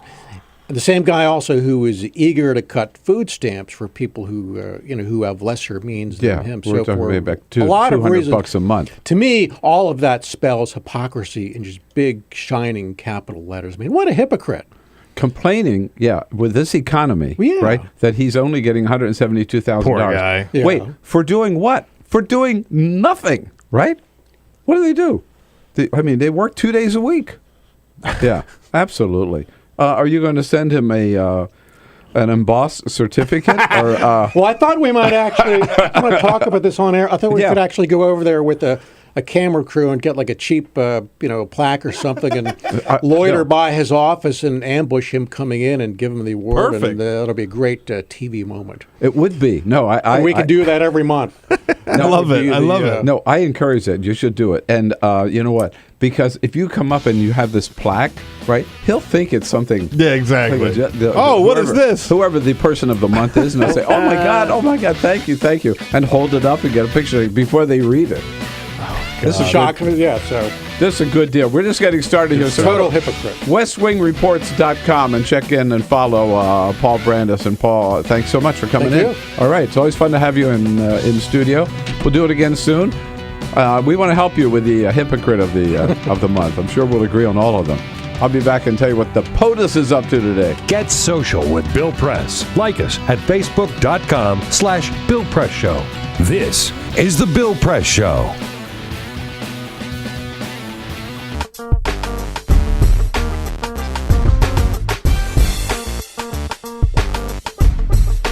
Okay, here we go. Another hour coming up. But remember, Free Speech TV goes away, so the only way you can continue to watch the program is online at youtube.com/TawkrTV, TAWKR-TV. In the next hour, have a lot of fun with Rebecca Berg from the Washington Examiner, covers Congress of the Washington Examiner. She'll be here to talk shutdown. And then Rich Galen, Republican strategist. What does he think about all the games Republicans are playing with a budget?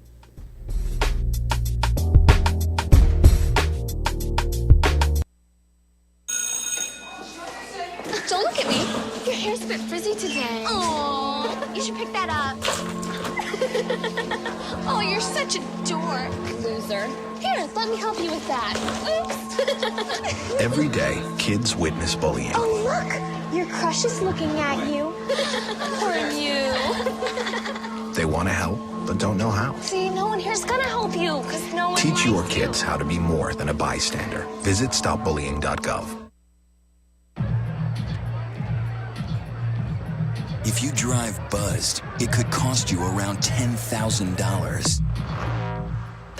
You'll face major legal fees, major fines, and steep insurance penalties. You could lose everything. Nothing kills a buzz like getting pulled over for buzz driving, because buzz driving is drunk driving. When some people struggle with their mortgage payments, they become frozen, petrified. Not knowing what to do, they do nothing. But the people who take action are far more likely to get the most positive outcome. Making home affordable is a free government program. Call now to talk one-on-one with a housing expert about the options that are right for you. Real help, real answers, right now. Here at the GED Pep Talk Center, we have pep talkers standing by to get you motivated for your GED diploma. Text the name Terry to 69222 for a sympathetic pep talk. You show people what you really are. Or for a gentle pep talk, text the name Deborah. You know you're going to make people very proud of you. And if that's not enough, text the name Danny for an extreme pep talk. Prove everyone wrong. Show them you're the boss. Get your GED pep talk and find free GED classes. Text the name of the person you want a pep talk from to 69222.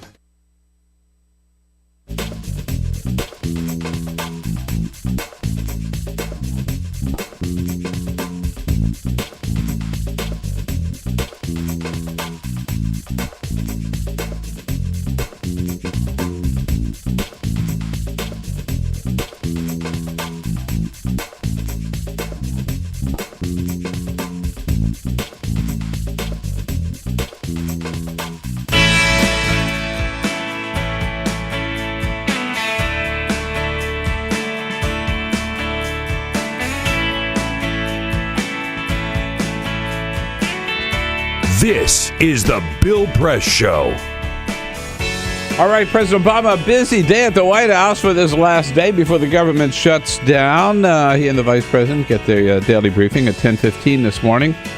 And then at 11:15, very important visitor to the White House, Prime Minister of Israel, Benjamin Netanyahu. He and the President, with the Vice President there, hold a bilateral meeting in the Oval Office, followed by a working lunch in the private dining room.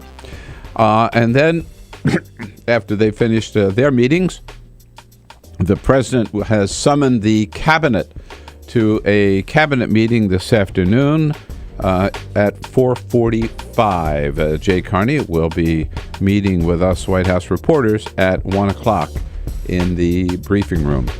In the next hour, Rebecca Berg from the Washington Examiner and Republican strategist Rich Galen right here on The Bill Press Show. This is The Bill Press Show.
broadcasting around the nation, on your radio, on your TV, and online.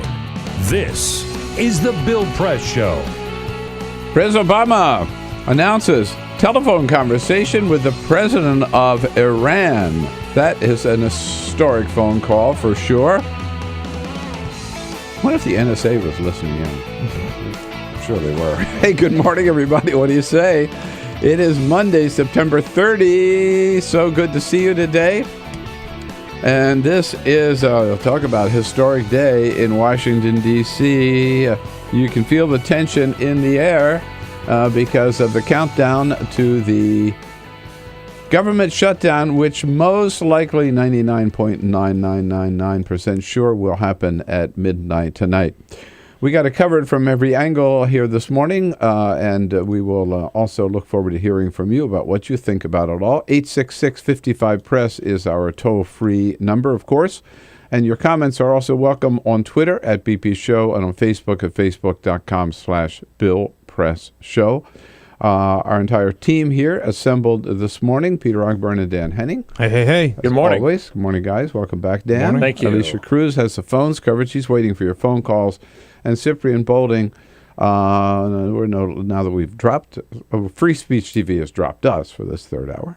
But you can still watch us, of course, on the video, if you, on your computer, your laptop, your iPhone, iPad, however you want to watch it. Yeah, at it's on YouTube. TawkrTV, youtube.com/TawkrTV.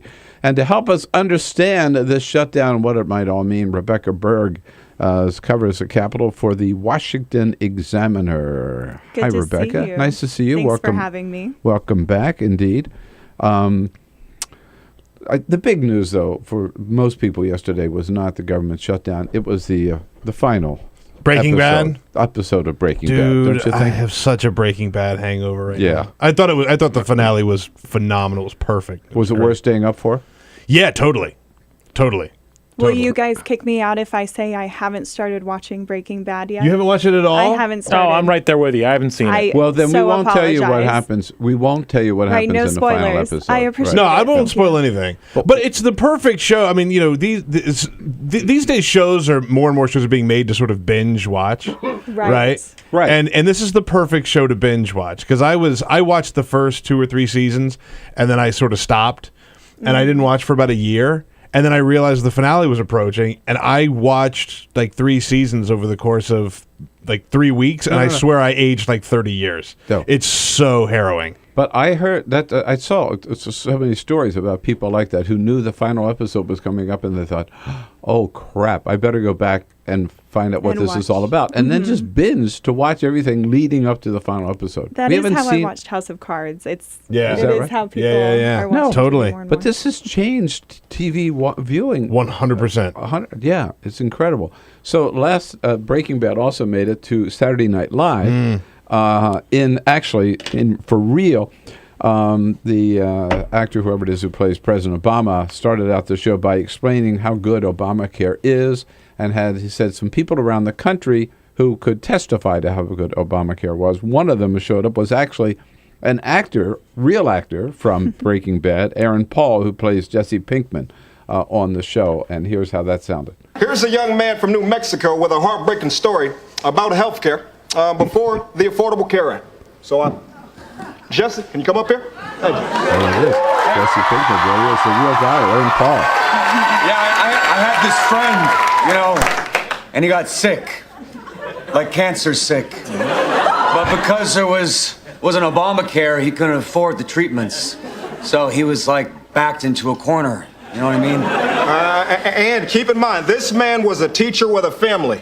He was. So he did what any of us would have done. He started cooking meth. Okay. All right, now hold on. And soon it wasn't just meth. It was murder, you know? And not regular murder. Like he blew half a guy's face off. Okay. I think we can probably wrap this up. Jesse from New Mexico, everybody. You don't want to know what happened to my friend? No.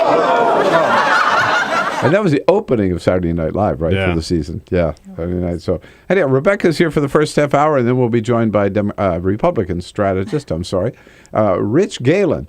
for the second half hour here. So stay with us. But first, this is the Full Court Press. Quick check of other headlines making news on this Monday. The official vote count from the New York City primary election from a couple weeks ago is in, and Anthony Weiner's alter ego got some votes. Yes, I'm talking about Carlos Danger, the name Weiner used during sexually explicit conversations, got 2 write-in votes. National Journal notes that some other non-candidates got write-ins as well, including Bill Clinton. He got 2 votes. Noam Chomsky received 1, as did former Mayor Fioretto Henry LaGuardia. He has been dead for 65 years. Did I get any votes? He did not. Oh, I thought you had some friends in New York. I'd like to be mayor of New York. Sure. I mean, why not? There were some. Yeah, right. The former White House chef and director of Michelle Obama's Let's Move campaign, Sam Cass, is engaged. He recently popped the question to MSNBC midday host Alex Wagner. The Hill reports the engagement news only came out because Wagner was wearing a new ring on her finger on the air last week. Other than that, no announcement. Some people are so insane. All details remain private. You know, somebody just spotted that, and then of course it just becomes, of course, a whole big thing.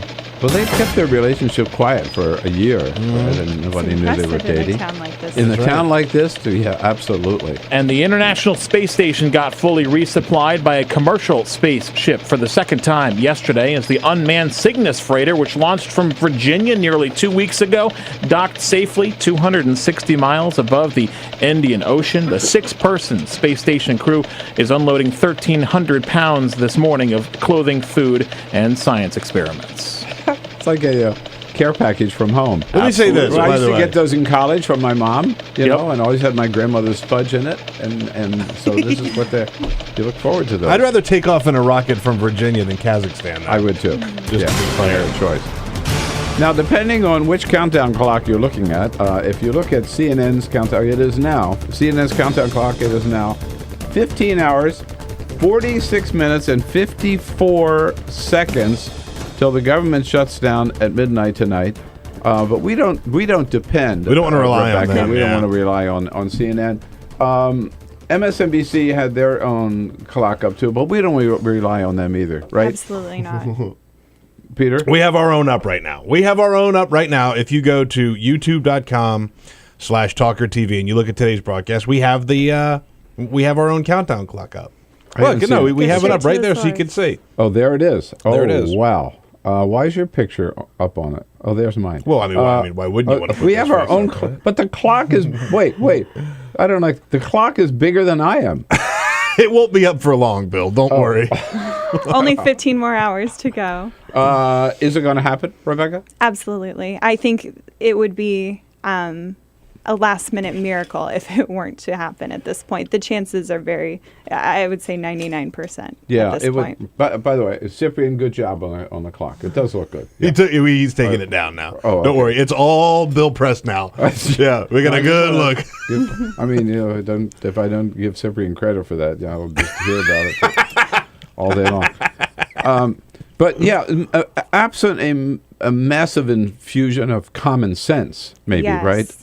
House Republicans would have to, at the last minute this evening, have a massive 180-degree change of heart. And the chances of that, after they have put up this whole fight, seem very slim. All right, so let's back down. Where are we in this silly game right now? Sure. The House is coming into session this morning, but the Senate doesn't come back until this afternoon. So they will vote this afternoon. But the next step is the Senate, right? Exactly. So the House is just coming in to say that they're here, we're hanging around, ready to work. In fact, yesterday, a few House members who didn't go back to their districts assembled on the steps on the Senate side of the building to make the senators look bad, say, why aren't you here working? It was a silly little symbolic thing. Yeah. So the House is coming in earlier. Senate will come in this afternoon, strip the bill of any delay Obamacare provision, of the medical device tax being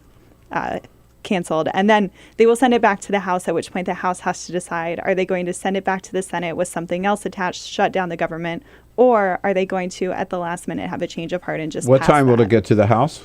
It'll be later this afternoon or early this evening. So if the House votes, it will be close to midnight. So the House will have, just a few hours to decide what they're going to do. Now, and their options are... Their options are what? There are a few things being tossed around. Some people in the House... God forbid, one of their options would just be to vote to fund the government. It's no strings attached, and have the full House vote on that. And guess what? It would pass, correct? It's certainly an option. And yesterday, Congressman Raul Labrador, who is one of the most conservative members of the House Republican caucus, he said on one of the Sunday TV shows that the votes would be there in the House if Boehner were to bring up a clean CR. And let the entire House vote on it. Exactly. So that is still a possibility. There could be a last-minute change of heart. Some other ideas still being tossed around by House leadership include ending subsidies for House staff and members of Congress who are going into the Obamacare exchanges. That's one possibility. That would raise their or that would eliminate part of their pay, though. It would cut their pay by God forbid. That few percentage. In other words, that ain't going to happen. Right. So a lot of staffers and members are actually very opposed to that. Yeah, of course. Right. Exactly. A few, they're thinking of maybe just sending it back with eliminating the medical device tax. There are some other possibilities like that, some kind of watered down version of what they just sent. But a big problem with that is that the conservative media is now rallying around this delay idea, and they say anything less than that is a failure on the part of Republicans. So that's going to make it much harder. Now, whatever they do, right, let's say they do it at 10 o'clock tonight or 11 o'clock at night, they send it back to the Senate. Mm-hmm. Will the Senate have time to vote? No, they won't. So if the House does not accept whatever the Senate sends them, or pass a clean CR, right, which is what the Senate will send them, then we will be in a government shutdown. We will be in a shutdown, and that's the most likely scenario at this point. Most likely, and we'll see how long. That it's. No one seems to know. The House really is moving day by day. They are so paralyzed. It's a wonder they can move any legislation at this point. It looks like the shutdown, and the question then is, who gets the blame?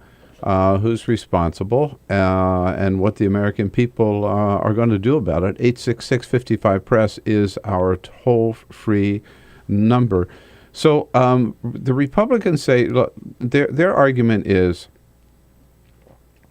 we know that they're trying to sound reasonable, right? We know Obamacare, it's not perfect. Even the administration admits it's not perfect because they delayed one part of it.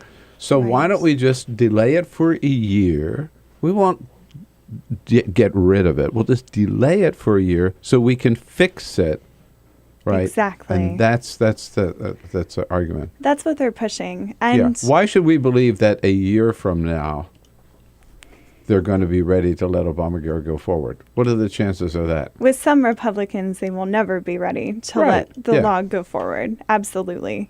And even Democrats have made the point that there are things to be fixed within the bill, but the problem with this particular proposal is it's being made under the threat of a government shutdown, and Democrats won't accept that. I had dinner with a member of Congress Friday night, and then Saturday night too. But Friday night, a member told me that, it was a Democrat.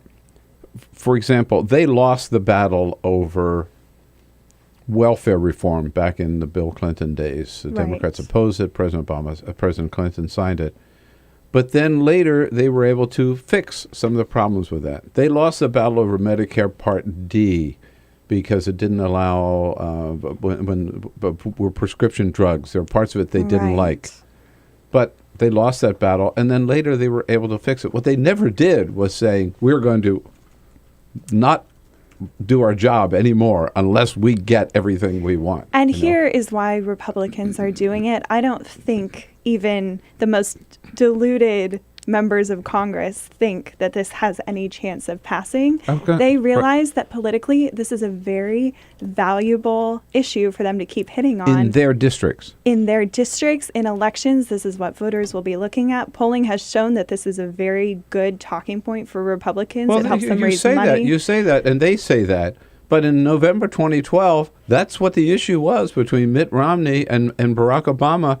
Obama beat Mitt Romney by 5 million votes. And So that's- how can you say it's a good talking point for Republicans? That is what a number of Republicans say, such as Senator John McCain. He made this same point you just did very recently on the Senate floor. Yeah. And his what he would like to see happen, of course, is some legislation be passed. He isn't really looking as much to the political fight in this. Yeah. He would like to see actually these a people positive are right. It legislative may be outcome. popular among the crazies in their one Republican district, but not nationwide. How do we get out of this? How long is it going to last? Who gets the blame? All those kind of questions. 866-55-PRESS is our toll-free number here with Rebecca Berg from the Washington Examiner. Go mobile with Bill Press. Download podcasts at BillPressShow.com and listen anytime, anywhere. This is The Bill Press Show.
This is the Bill Press Show.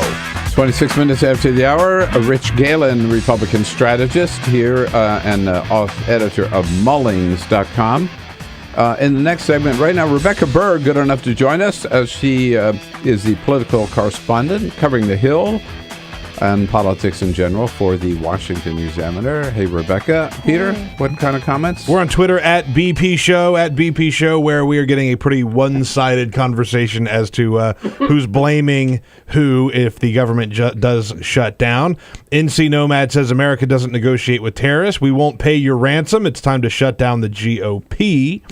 And also, sort of a celebrity tweet here from Rep. Underwood, South Carolina, the fictional character from House of Cards, says, already at the office, C-SPAN on the TV, BP Show on our computer screens, coffee at the ready. Let it never be said we aren't prepared. So at least we know that all right. the House of Cards character is watching the show this morning. Yeah, we got so it looks like they got every base covered. So, Rebecca, I just saw on CNN here, they did a little poll this morning. Who is responsible for the shutdown? Yes. 36% in that poll say President Obama. 46% hasn't happened yet. 46% say Republicans in Congress. Absolutely. 13% say both.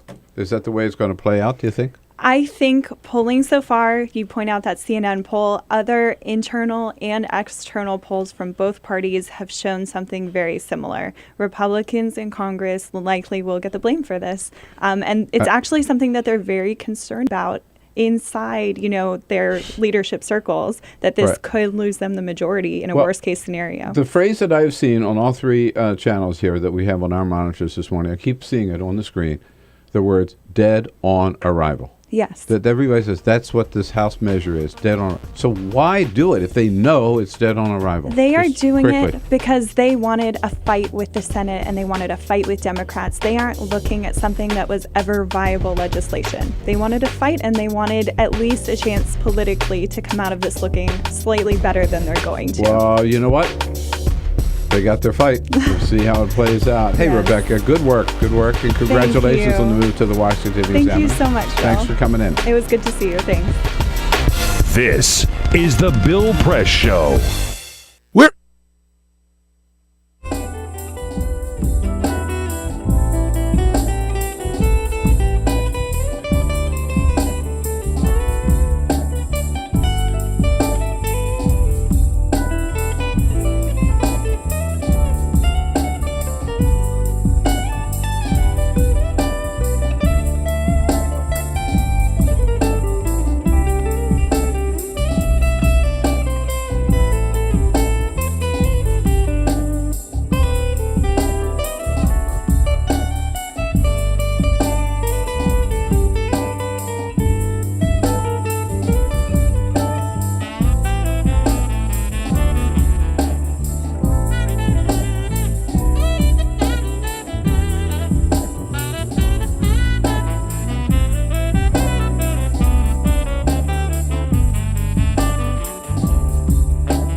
politics? Then like The Bill Press Show on Facebook. This is The Bill Press Show. Here we go. It's 33 minutes after the hour on Monday, September 30. This is D-Day, and according to the CNN clock, they're the only ones keeping up the clock all the time here. The rest of us unable to actually tell time because Mickey's glove fell off. But the others pick it up and put it down. But it's at, according to the CNN clock, 15 hours, 26 minutes, and 31 seconds before the government shuts down. Joining us in studio, Republican strategist, good friend of the program, although we haven't seen him in a while, Rich Galen. Hey, Rich, good to see you. Thanks for having me back. All right. I've been looking forward to this all morning. I said earlier, and it's still true, I'm really excited that you're here, and I have no idea, because you and I haven't talked about it, and I purposely didn't ask you before we went live. I have no idea where you stand on what's happening with this shutdown. So House Republicans have sent to the Senate a measure which everybody says is dead on arrival, that we will fund the government only if you delay Obamacare for a year. What do you think of that strategy? I don't think it's going to work. I thought. You don't think it's going to work, but is it the right strategy? Well, if it would have worked, it would have been the right strategy, but it's not. Okay. All right, so, no, it's the wrong strategy. Yeah. But as late as last Tuesday, my information was that this was sort of a wink, wink, nudge, nudge agreement that everybody could live with, delay it for a year. The unions were for it because they're concerned about how Obamacare is going to affect their members. They're not sure about. They don't have all the systems in place. It really wouldn't hurt anything, and they thought maybe this might actually get through. And everybody said, "No, I'm not going to do that because it'll give the wingers a victory, and we're not giving the wingers a victory." It's a little bit the problem. It was easier when it was Clinton against Newt. Remember at the shutdown in '96? I know. So you were there then, right? Yeah, but Clinton had Newt. I mean, all he had to say was Newt's for this, and 56% of the American public was whatever this was, they were against it. The president has no Newt. He's got this kind of amorphous Republican Tea Party thing that he's got to kind of. It's like smoke. And I don't think anybody wanted to give them a victory, including, by the way, I think a significant amount of the Republican conference in the House don't want to empower these guys any more than they already have.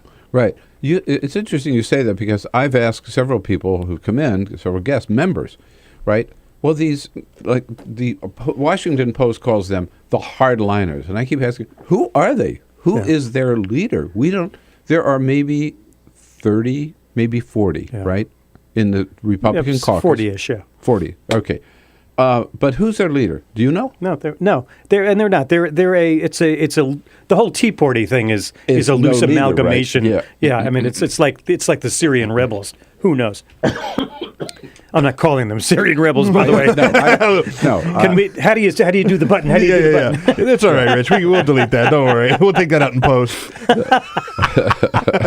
But I mean, there's no leader to these people. But I heard part of their stick. I heard you talking about the poll in the previous segment. The problem is with those polls is that these guys aren't elected nationally; they're elected from their district. Now, I would never be. If you took the poll in their district, they would be king of the hill. Yeah, exactly. Right? And that's right. And we are, I mean, if all this were going on next June, what's that, 8 months down the road, after the filing deadlines were over, this would be a completely different discussion. That's why I don't think immigration is going to come up much before next summer, by the way. But these guys are just dead. They are just deadly afraid of being challenged from their right, if it's possible. And if they vote for something, like this, then they will get challenged from the right, and they don't want to have to deal with it. And they're also comfortable being as extreme as they could be, right? Or I mean, it's the Ted Cruz theory. I mean, the notion of a freshman member of the Senate telling House Republicans what to do and not do is just beyond belief. I mean, if in the olden days, as you remember, the only people that hated each other more than Republicans and Democrats in the House or in the Senate were any member of the House and any member of the Senate. They hated each other even more. Right. They both think the other guy's just a jerk. So Ted Cruz is running around telling House Republicans what to do. And, to go back to your earlier question, I guess he is the de facto leader of this particular issue. But that just tells you how weak the issue is. There is an argument that I've heard that, well, you know, we get to exact our price for doing the right thing, right? You know, we don't like this Obamacare now. So we'll fund the government, but we either want to defund it or they gave it up or kind of delay it. John McCain, among others, has pointed out, look, we tried this in the Congress and we lost. We tried this in the Supreme Court and we lost. We tried this in November 2012 and we lost by 5 million votes. At some point, you just got to say, all right, we lost that battle. Let's move on to the next battle, right? I think that's right. I mean, at some point, you say, okay, I may not like Social Security, but it is settled law for the last 70 years. So we don't argue about Social Security anymore. I mean, we can argue about how we fund it, but we don't argue about its existence. The issue, I think, for many Republicans with Obamacare is that the funding mechanisms are not clear. It's going to cost more than anybody thought. And it is going to need fixing. And it is going to need fixing. But you know what? My readers are pretty far to my right for Mullings.com. And when they say that I'm a traitor to the cause, I said, well, give me another option. I mean, we're the richest country in the history of the planet. And your theory is that healthcare should be available to the middle class and above. So you're one of the great thinkers of the 14th century. Excellent. Right. Go and be well. Don't run into any isnies. Mullings is Mullings, Mullings.com. Right. It's his blog. So, check it out and sign up and do whatever you've got to do. Thanks. We'll see if this brand of government works. But now you mentioned Ted Cruz, and I was going to ask you about him. It used to be, right, you were a freshman member of the Senate. Hillary Clinton or Al Franken or, name any of them, right? They just kind of kept their head down for the first term, learned the ropes, earned the respect of their fellows, and then they might emerge on an issue or two or something. Ted Cruz has been there 9 months. Yeah. Have you ever seen anything like this? Yes, Barack Obama. Other than that, no. Yeah. Well, he became president of the United States. Well, that's what I mean. But he wasn't such an a-hole in the Senate as Ted Cruz. No, because he was never there. But that was, if he had been there, he might have. If he'd shown up for meetings. I'm not sure it was his style, right? Either. Right. But he has managed to alienate not just Democrats, but a lot of their fellow Republicans. Again, he's. And is it working for him? Apparently, because he keeps doing it. And, yesterday he got a exclusive on Meet the Press. And that's, again, that feeds that maw. Sure. Exclusive, you're right. He wasn't there with another senator. He was by exclusive. himself. And I tweeted, does this mean that the full Ginsburg is over? We'll never have somebody doing all 5 morning shows again? Because now, once that starts to say, okay, press, we want you, but you can't do the other shows. And you go, okay, I'll do it. But or he could say, I'll do your show, but I have to be the only guest. I will not appear with anybody else. Right. When Newt was speaker, if somebody wanted him for Sunday show, we not only would be the only person, but we got the whole hour. And he was, he could talk about enough interesting stuff to get the whole hour. But we wouldn't just be on for a segment. Now, take us back to those days. How badly, if at all, was the Republican Party hurt by the shutdown, which lasted like 21 days? Yeah, I think it was from. Middle of December to early January. About middle of January, yeah. So the first thing was that the calendar was helpful because most of the country effectively shuts down for the Christmas holidays. Right. Okay. So that was helpful. Number one. Number two is that Newt's popularity was declining. It was all about Newt. But the conference or the Republican caucus was behind him on all this stuff. Mm-hmm. And remember, back in those days, it was all about slowing down the growth of Medicare and Medicaid. And Begala used to say, Medicare, Medicaid, education, and the environment. Didn't matter. Paul, what'd you have for lunch? Medicare, Medicaid, education, and the environment.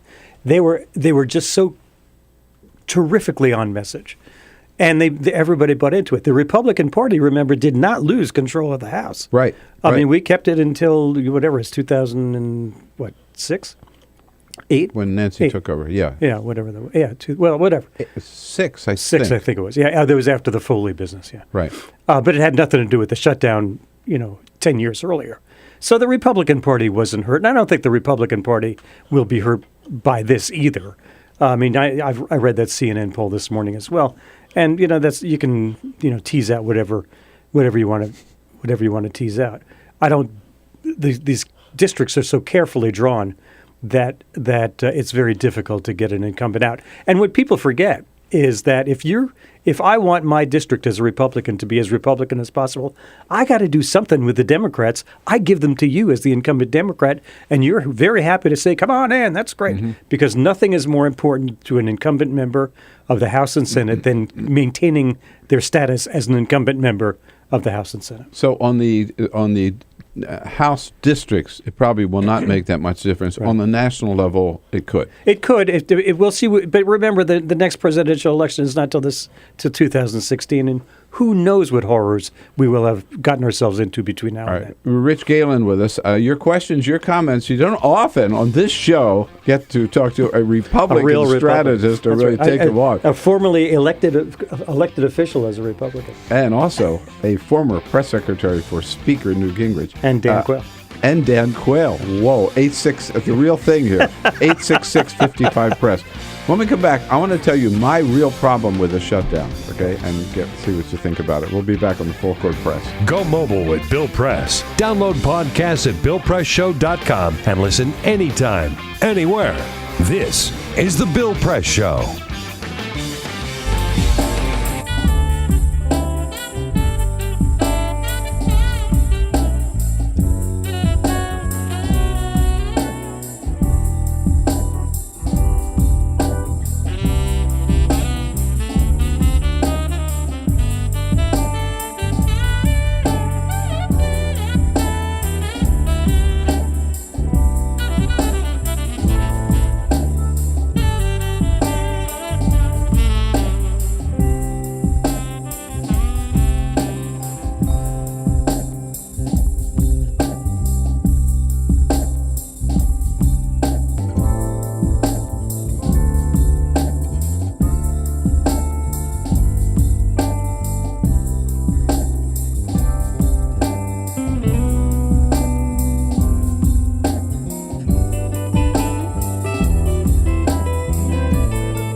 This is the Bill Press Show.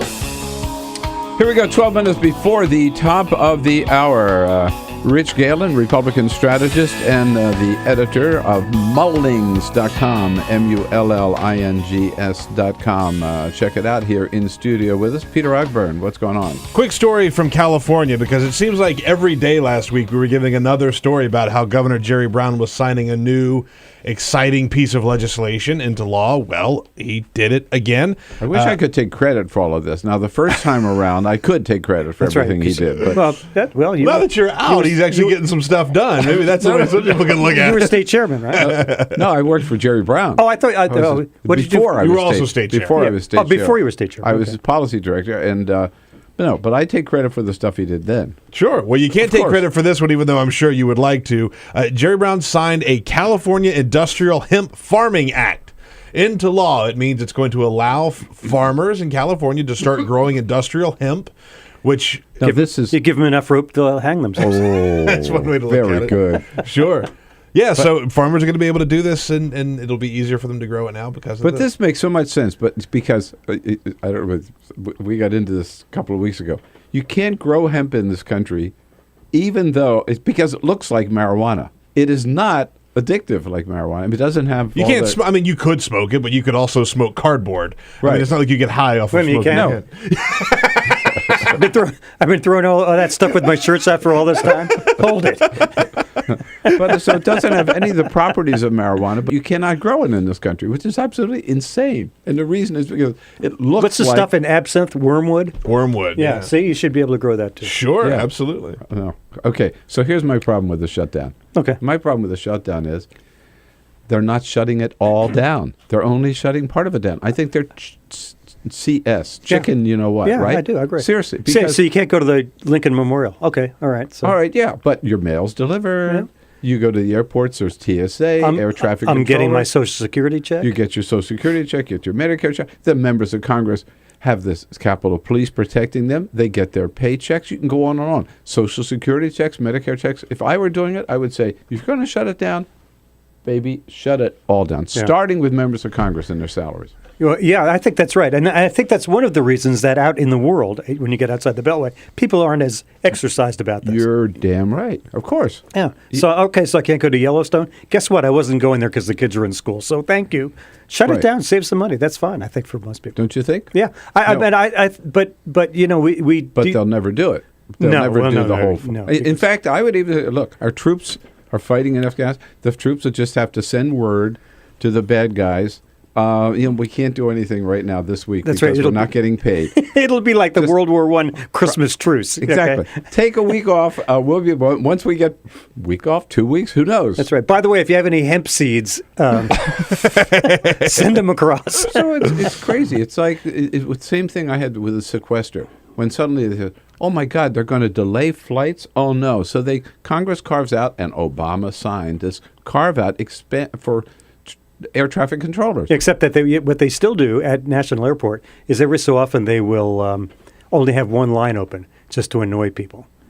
That's true. I mean, the lines are really long, and I think they do that. So how's this thing play out? I think. So by the way, we're only talking between now and October 17, which is when the debt ceiling comes, and that's when we get into the real crunch. Yeah, that's right. So the bill that they're arguing over only funds the government till December 15th anyway. I mean, for like 75 days. Yeah. I mean, my bigger problem with all this bill is not whether they shut it down, don't shut it down. I mean, as we agreed, Obamacare is the law. And if you don't like Obamacare, good. Show me something else. The Republicans have not shown us something else. So I'm opposed to them on that grounds. But getting back to this, there have been zero, either in the House or the Senate, zero appropriations bills passed. Or not, that's not true. But zero appropriations bills signed into law.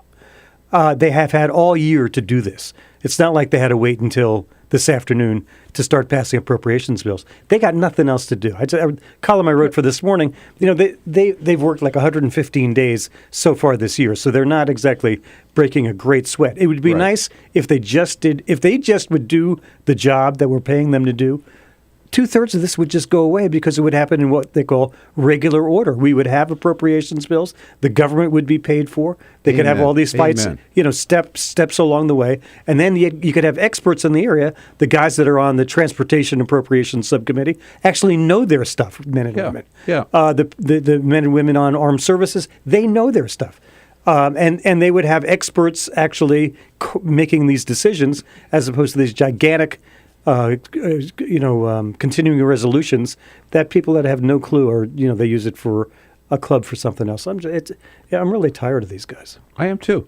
It's gotten to the point, it is so broken, I'm not sure we can ever fix it. I don't know how we fix it. Yeah, well, here's a couple of things. First, I agree with you. I used to think that it was cyclical. Now I'm not so sure we may be here for a while. The other thing that I think Republicans especially have to get away from is equating compromise with capitulation. Those are not the same thing. Yeah, well said, well said. Hey, Rich, it's so good to see you. Thank you for coming in, okay? We're not always going to agree on everything, but sometimes we agree on some things, which is fun. Which is better than the Congress is. Mullings.com, MULLINGS.com, and I'll be back with a parting shot. This is the Bill Press Show.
The Parting Shot with Bill Press. This is the Bill Press Show. Well, as we've been talking all morning, it looks like there's no voting it now. Republicans are determined to shut down the government starting midnight tonight. And to me, what's outrageous, as I've been saying, is not that they're shutting down the government. It's that they're only shutting down part of the government. Republicans, in other words, want it both ways. They want a painless shutdown. Under their plan, the post office will still deliver the mail. Air traffic controllers will still be on the job. Meat and poultry inspectors will still be keeping your food safe. And our troops will still be fighting in Afghanistan. No way. If we're going to shut down the government, really shut it down, let's shut the whole damn thing down, starting with Congress. No paychecks for Congress, no police protection at the Capitol, no air traffic controllers, no mail delivery, no meat inspections, no Coast Guard rescues, no guards at the border, no Social Security checks, no Medicare checks. Let's shut the whole damn thing down. That's the only way to prove what a monumentally stupid idea this whole thing is. We'll see what happens, and we'll see you back here right again tomorrow. Have a good one. This is the Bill Press Show.